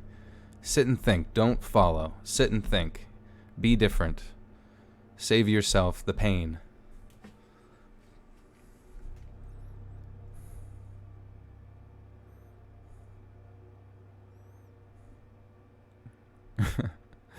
Jake, I was, man. I was.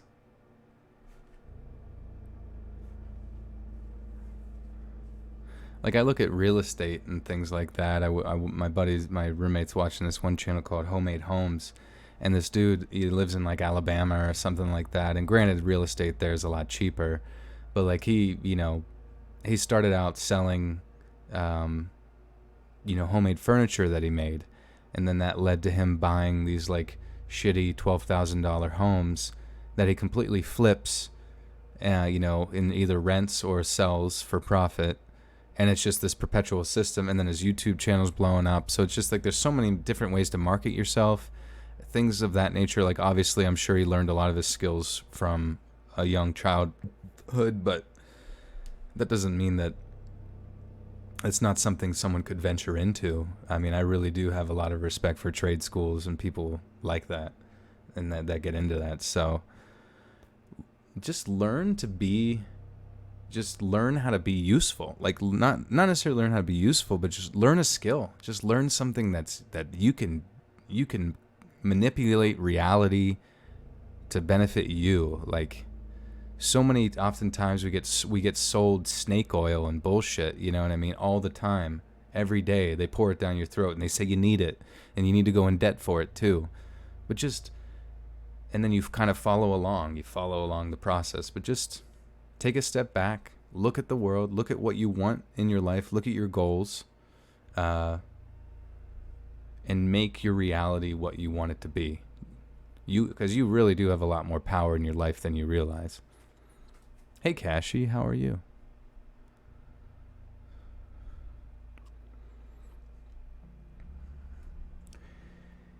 Each year on the birthday of my brother, my father and I try to find a new way to ensure he is remembered.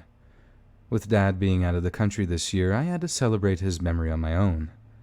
So I decided to write down my brother's life story and send it to you, hopefully to share with others. Brian was always a little different than the other kids we grew up with. These days, I imagine some teacher would have labeled him as having autism and drugged the uniqueness out of him. I want to make it clear from the start that he wasn't mentally disabled. It was the executor.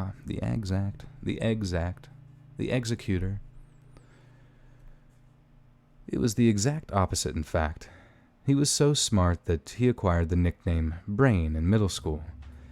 His intelligence made him popular and a very good student. He even got to graduate a whole year early because he was so smart. College was more the same until his junior year, when he began to have problems. He started skipping classes and disappearing for days at a time. When we discovered he was hearing voices, my dad flew into town and took him to a doctor. It took a few, but eventually the diagnosis of schizophrenia was made and he was put on medication.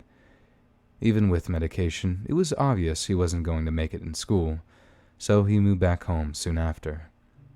His first year back was a series of ups and downs while the doctors tried to find a medication that would work long term. He'd start a drug, do well for a few weeks, and then go back to disappearing. We found out that on one of his vacations that he had begun getting... Oh, shit. Anthony with the 2 says, my girlfriend is literally being hit on by our waitress.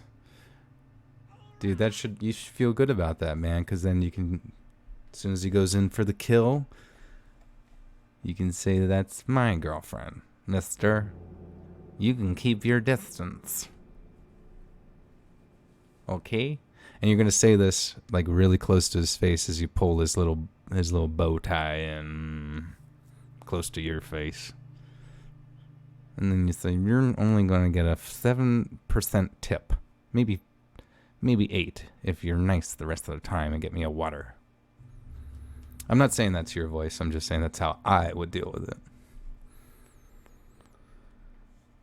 We found out that on one of his vacations that he had begun getting high on street drugs to suppress his symptoms. To our relief, just after the new year, they finally found a medicine that worked. Things drastically improved after that. A program was started that was partnered with the county to help those with mental illnesses find employment. Brian signed up for it, and a month later he got a job at a convenience store down the street. This proved to be a blessing and a curse. Now that he was doing well and working, his life was back on track after 2 long years. He loved the job and was happy to be back providing for himself. We were all finally able to move forward and live a semblance of a normal life. And this is the way it stayed for the next 2.5 years. Then the store closed. Losing his job sent Brian back into his old habits of sleeping on the streets and drug abuse. When he was off his meds, he was a completely different man. One I didn't recognize. He would be gone a few days, come back and restart his medicine and start to do well, but then, with no reason, disappear again for another week. Then, one day, just like that, he never came back. He had been missing over a week at the point we started to...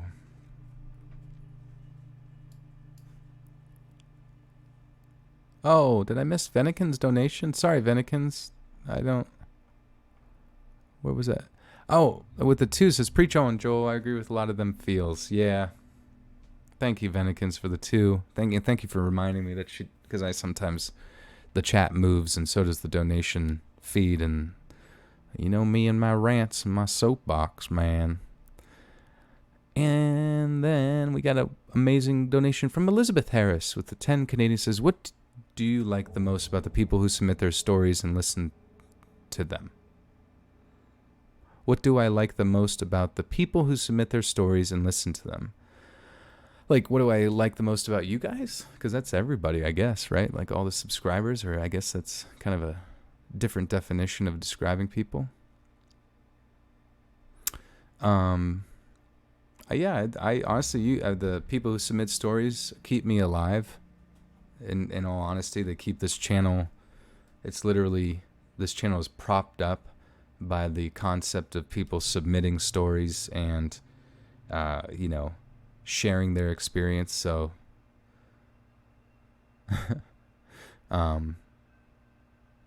that's I mean, it's incredibly helpful. So I really hope you guys continue to send in your stories. I don't know if I had mentioned earlier, but I got up in the top right there, reddit.com/letsreadofficial. You can send that there story of yours in, and I'd love to read it in a future video.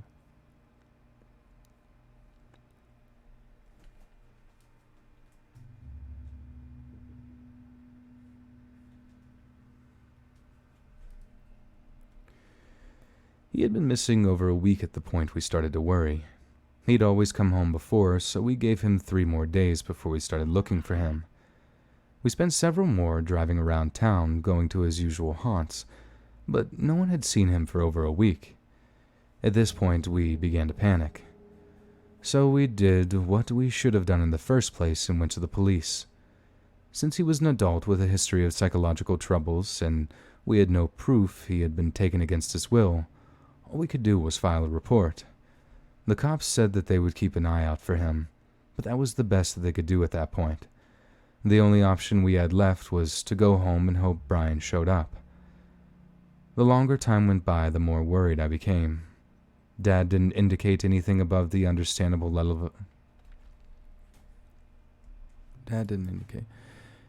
Owen! What's up, Owen? Long time no see. Helm Comp. With the 4, Buckaroonie says you should do fast food stories. I believe if you scroll back, it's actually not that long ago I had done fast food restaurant stories.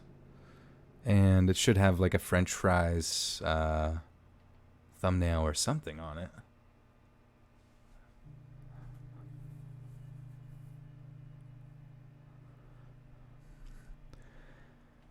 Dad didn't indicate anything above the understandable level of concern. At least he didn't show it. Mom was probably the worst. She said more than once that she had a bad feeling and she didn't handle it very well. I had no reason to be worried, but every day he stayed gone made me more anxious. Regardless of how I felt inside, I kept my feelings to myself and maintained a mask of optimism. After a year with no word, I determined that him returning was up to him. I had no control over his life, and letting the possibilities eat me up from the inside was getting me nowhere. When he came back, we would all welcome him with open arms. We did the best that we could to get on with living. Dad and I managed to pull it off relatively well, but Mom didn't. When the doctors discovered the cancer in her breast, Brian had been gone about 5 years. I believe her worrying about him 24 hours a day fed it, maybe even caused it in the first place. Combined with her total disregard for treatment, no matter how we begged, she was dead in less than 6 months. Now that it was just Dad and I, we were forced to pick up the pieces and move on again, or let it kill us too. Life carried on. Nothing really changed. Until 2 years later when we finally received the call that we'd been waiting for. But the news that we got was not what we expected. Earlier in the month, the family had purchased the old convenience store. They had hired a cleaning company to go into the place and clean up the mess left after almost 8 years of sitting closed. One morning, the crew was in the storage room, picking up the leftovers of a ceiling collapsed and maybe a terrible...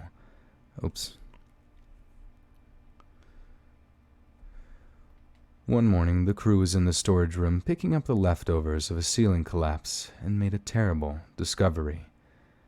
The body of what was believed to be a man was buried under the pile of ceiling tiles and insulation. The police had no idea who it could be, and there were no visible marks on the body to indicate the cause of death. Ultimately, at the end of a 3-week investigation, including the autopsy and DNA tests, it was determined that the body in the back room was Brian. They still haven't arrived at a concrete answer of how he died, but drug paraphernalia was found near him. The strongest theory is overdose. Whether on purpose or not will never be known. So there we were. Over 7 years after we lost him, Dad and I were burying him next to Mom in the family plot. The day was a hard one, but knowing where Brian was after all this time took away a bit of the sting. We only wish Mom would have survived to see it. It turned out she was right all along. Brian had been dead the whole time, but was just a few blocks down the road. In the one place he had left that gave him joy and helped him to feel normal again. Knowing that made me smile. I look forward to this day every year. The opportunity to remember Brian in his far too short life is one of the few things left that makes me smile. Hopefully, Dad will be back from his work next year and we can celebrate together again. It may be my last chance to do so. The disgusting disease that took my mom has apparently picked me to be its next victim. If Dad's still working, and I've moved on next year, do me a favor and share this story again.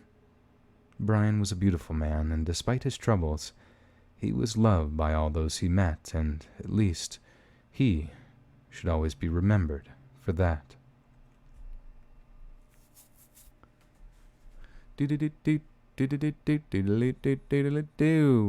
Got some donations from Original Asherella with the 2 says, has any story had a big personal impact on you? I don't think so. Yeah, I really can't think of any right now. Maybe something will hit me, but as of right now, no. I know that sounds bad. I don't know why. Maybe it's because I've never experienced anything similar, perhaps. I'm not sure. Mish Cutie Pie with the 3 says, hope you're having a great night. Happy September. Yeah, we are in September. We're like halfway through September and beyond, which is cray-cray. U is for you and me. N is for no survivors. Oh, anywhere and any time at all.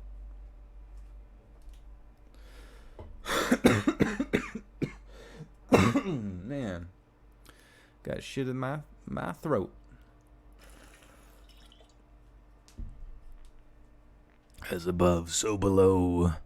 Star Wars Land is open. Nice. Dude.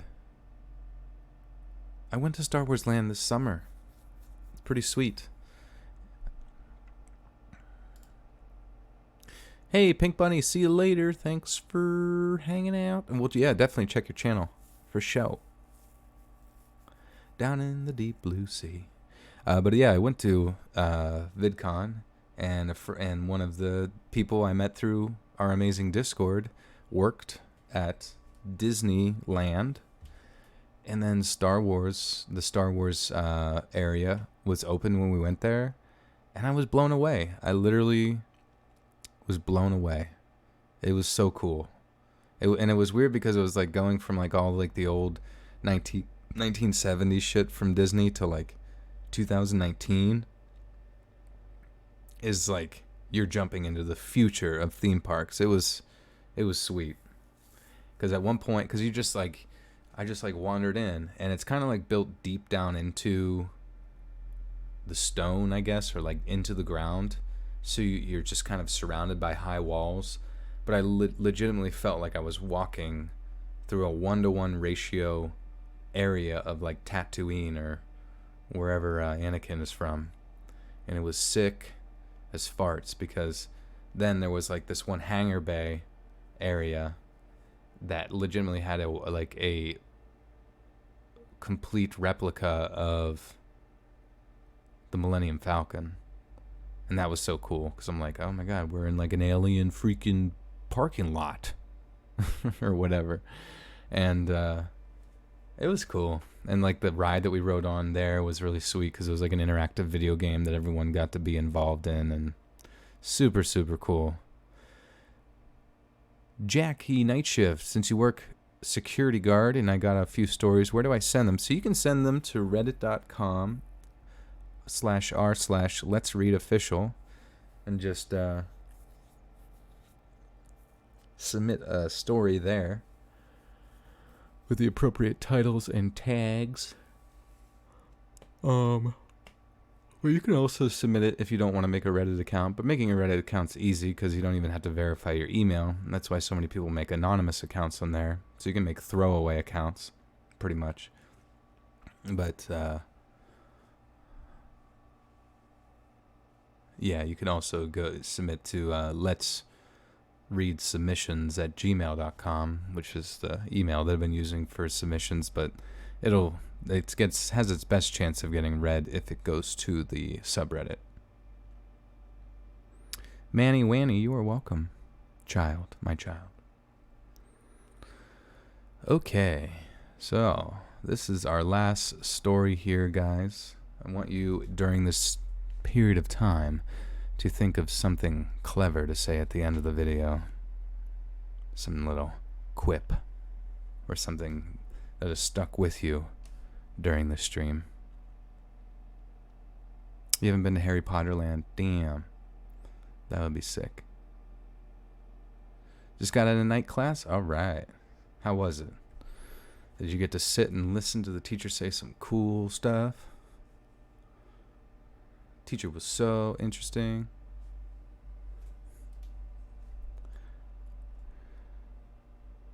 Five or so years ago, before I met my husband Brian, I lived in a dinky little apartment complex just off campus. My roommate then was another girl attending the university. Neither of us owned a car, so we had no choice but to walk the 3 blocks to a convenience store located across the street from the science building. Almost a day didn't go by that we needed to pick up something, and we became well known by the people working there. One year, my roommates had a friend from back home, Nina, spend the week of spring break with us. She seemed cool enough, but she sometimes came across as abrasive to people she didn't know. She kinda had a big mouth, I guess. This trait made me laugh at times, but her rudeness could make a lot of people angry. On the Saturday night before she was scheduled to leave, we had a little get-together at our place. My roommate was with her boyfriend, so Nina and I were the only ones around at the time. Earlier that day, she had scored an ounce of bud from one of our neighbors. He could sell us a little from time to time. He would sell us. Okay. Haley Long with the 2 says, "Can I mail you my handwritten story?" Oh, yeah. That would be that'd be funny if I just had like stacks of paper here for reading. That'd be hilarious. But thank you, Haley. And you could. I should get a P.O. box. That would be interesting, actually. I'd like to see if anything ever showed up to it.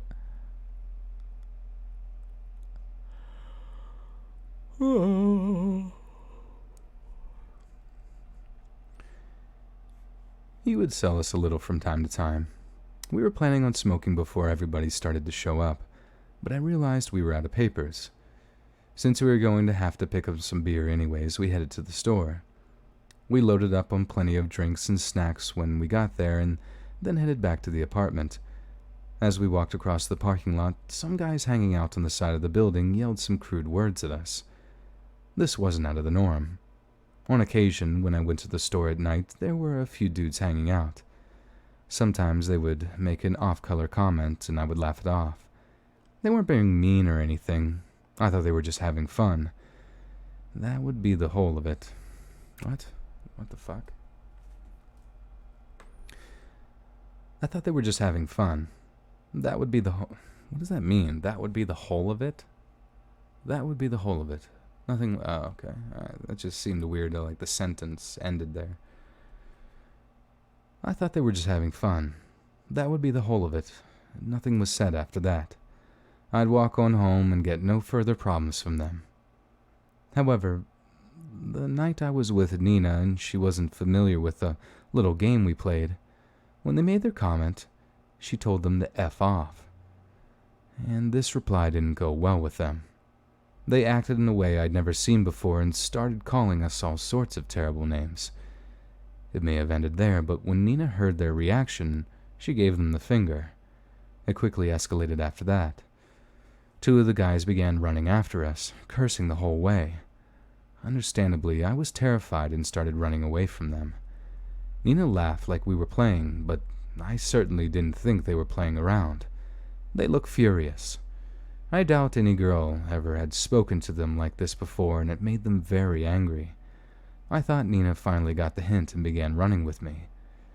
Luckily, we weren't far from our apartment, and we got to the door and inside before they could catch us. I locked the deadbolt behind us and took a big breath. Nina started laughing again. She hadn't taken them seriously at all.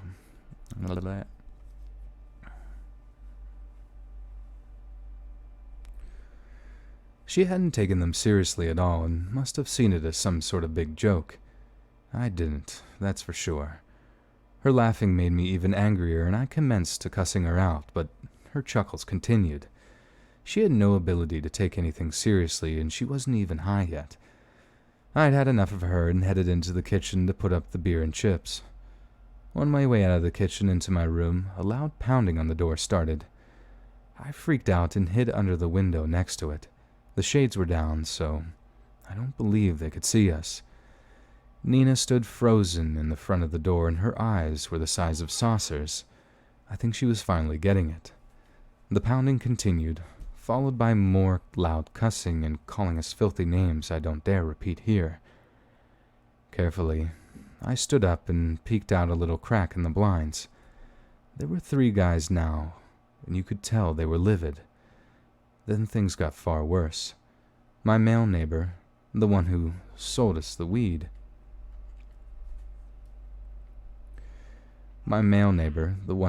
to us, came walking down the stairs, yelling at the guys and asking them what their problem was. I began to feel a bit relief. He was a big dude, and I've never seen anyone give him any What the fuck? I run out of breath. Brad Allen with the 5 pineapple on pizza. I would have no issue against it. If there was pineapple on the pizza, I certainly would eat it. I feel like I'd want it to be at its pristine state. Like if it was pizza that was cold, I'm not sure how much pineapple would be tantalizing to me. Also, I feel like they always use the worst pineapple, the ingredients they can possibly find, Papa John's or whatever. But what do you guys think? Crystal Valadier with the 10 says, all right, me dude, I gotta go.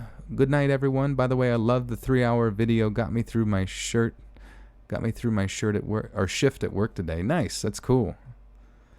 Crystal, thank you for the 10. Appreciate that. And I hope you have a good night.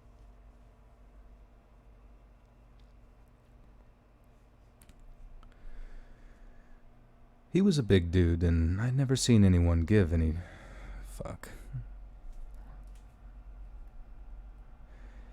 He was a big dude, and I'd never seen anyone give him any trouble. However, before he could get anywhere by talking to them, all 3 guys jumped on him and started beating him. He went down quickly, but they continued the beating by kicking him, one after another. All of a sudden, I heard Nina yelling through the door at them. She demanded they stop, or she was calling the cops. They must have heard her too. They turned back towards the door and started yelling curses at her again and laughing at the threat. I looked around the corner and saw Nina with her eyes stuck to the peephole and dialing 911 on her phone. She was connected with the dispatcher and explained the situation as fast as she could. She sat quiet for a moment, listening, and then yelled back through the door. The cops are on their way. You guys better get the F out of here. They continued laughing, but soon stopped and began talking to each other. One more curse was uttered, half-heartedly, and one of them spit on the door. Then they looked at each other and ran off. I let out a giant sigh. I could finally breathe again. I wanted to go out and check on my neighbor, but was still way too terrified to go outside. He was laying motionless when I looked out at him. I started praying and asking him for him. Oops. Crystal says, law meant shift, not shirt. Yeah, sorry. Thank you, Crystal. And Bonnie S. with the 2 says, you helped me on sleepless nights after lost my gram. Oh, I'm sorry to hear that, but I'm so happy I could help you with sleep. I know that's a really important thing to me, and it's really important, I think, just for our overall mental health. So, guys, do advise getting as much sleep as you possibly can. Potentially sleep half your life, because there's some fun dreams. You're living a life in your dreamland. I wanted to go out and check on my neighbor. It was fuck, I'm fucking up. I wanted to go out and check on my neighbor, but was still way too terrified to go outside. He was laying motionless when I looked out at him. I started praying and asking for him not to be dead. About a minute later, I saw some beams from flashlights followed by 4 cops walking carefully toward the door. One crouched down and checked my neighbor's pulse. I could hear the words, faint pulse, as he spoke through his radio. When the officers knocked on the door, Nina opened it for them. She gave the one in the front a big hug and kiss on the cheek. He just stood there, frozen in surprise with a big smile on his face. She let go, and he chuckled a bit under his breath as they all entered the apartment.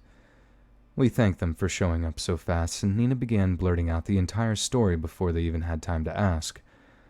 I hurried out behind them to check on my neighbor, and a paramedic came up right after and started working on him. I asked him if my neighbor was going to be okay, but he simply looked at me and said, "You should make it, but he'll have to fight." It wasn't the news I wanted to hear exactly, but I was happy to hear he'd survive.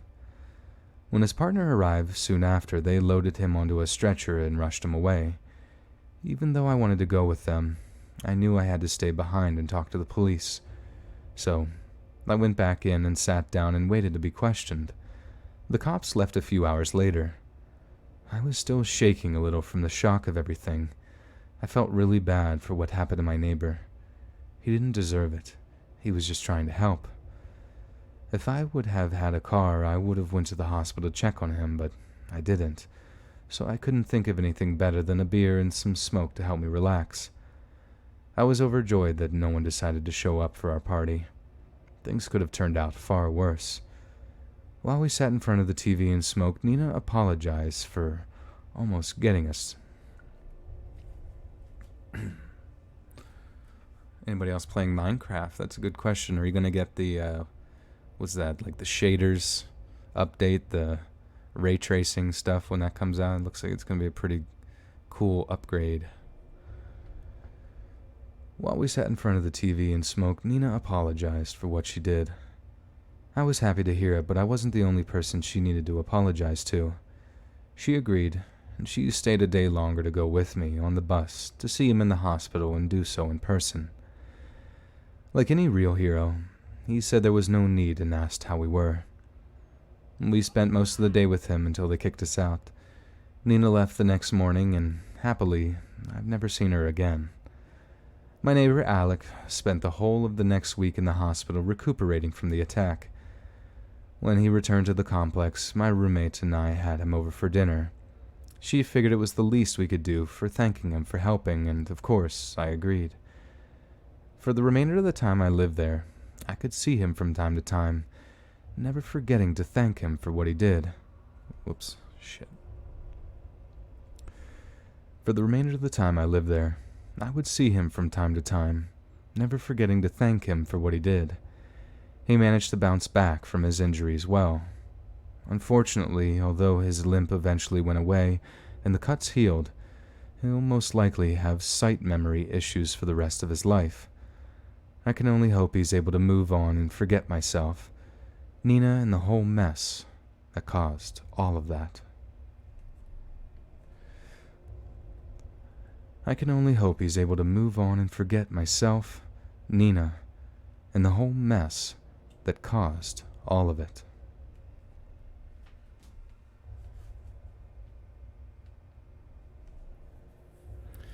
Jocelyn, I am live, but I feel bad because I'm kind of...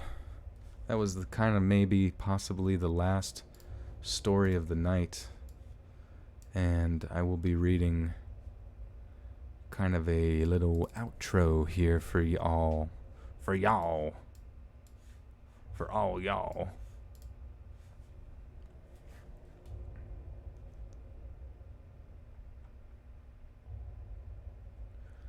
Oh, Venikins. We can have selfie with Predict Kitty, please? Yes, I could possibly. Yeah, I could put that in the selfies on Discord.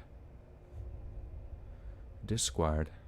I do have a picture, I think, hidden deep in there of him propped up over my shoulder. But yeah, a nice little Pradeep selfie would be pretty cute. Now I need you guys. Oh, Lila shows up now. Oh, you fell asleep. Oh my gosh. That's okay. Sleep is good.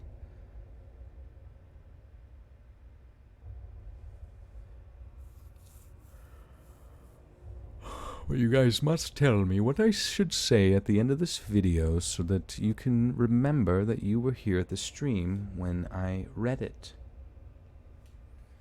You want me to make fun of Texas again and I'll yeehaw you straight in the nuts. When did I make fun of Texas? I don't remember that.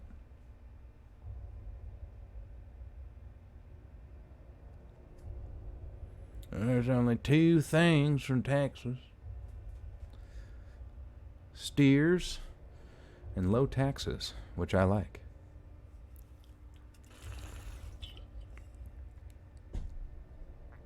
All you need for Coke is a poke, and if you get a poke, you'll be a joke. Just sing like a pirate again. That's a good idea. Hey friends, thanks for listening. Be sure to subscribe and click that notification bell to be alerted of all future narrations. And if you got a story, be sure to submit them to my subreddit, or let's read it. That would actually be funny if I just did it all like a pirate. Especially since it's our Let's Read official. Alright, I'm gonna do it all as a pirate. That'd be funny. Hey friends, thanks for listening. Be sure to subscribe and click that notification bell to be alerted of all future narrations. And if you got a story, be sure to submit them to my subreddit, our Let's Read official, and give and receive feedback from the community, and maybe even hear your story featured on the next video. And join my Discord to interact with me and other listeners directly. And if you want to support me even more, grab early access to all future narrations for just $1 a month on Patreon, and maybe even pick up some Let's Read merch on Spreadshirt. And check out the Let's Read podcast, where you can hear all these stories in long compilation form and save huge on data, located on both Spotify and Apple Podcasts. Links in the bio. Thanks so much, friends, and I'll see you again soon. Well, holy shit, that actually went really well.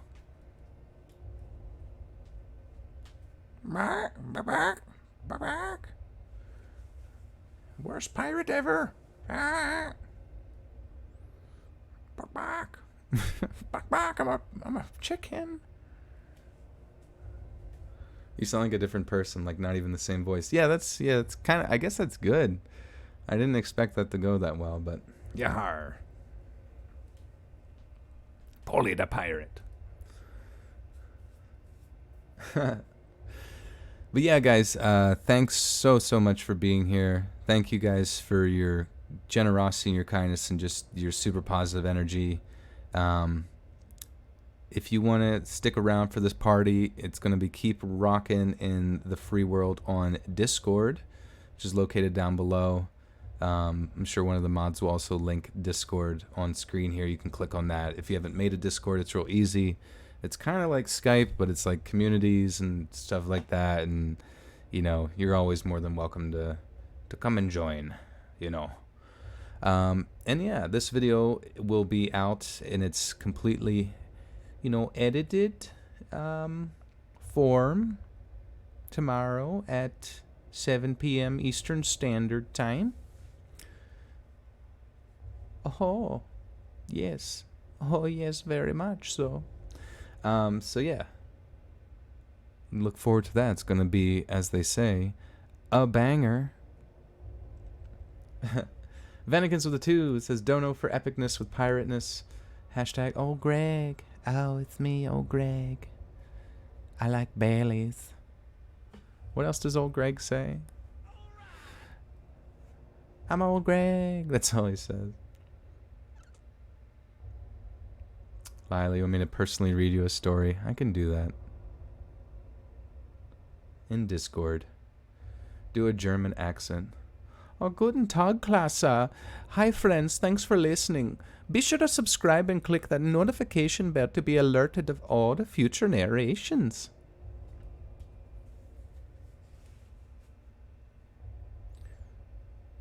John, I'm only doing Texas accents from now on. Yeah. Ba-ting. Alright, guys. Weeb Tune, good luck with the crazy lady outside your house screaming right now. I'm sure it will be totally cool. And thank you guys again. Yeah, new video tomorrow. You know what to do. Follow me on Instagram and Twitter, and all that crazy stuff so you can be kept up to date on when I'm going to stream and when new videos are coming out. So I'm going to try to talk like Donald Duck. God. I can make the noise. I've been practicing that noise since I was a kid, but I can't.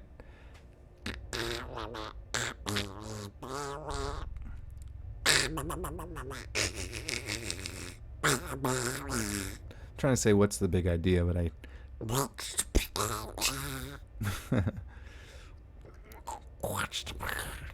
Yeah, doesn't work.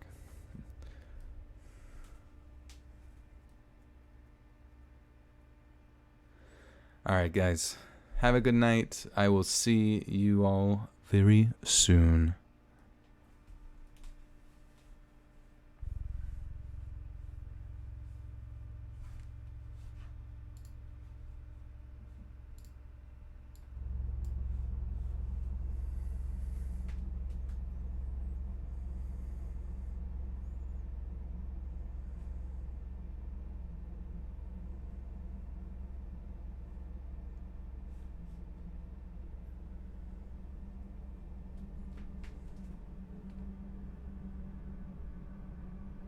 Oh. Mangina.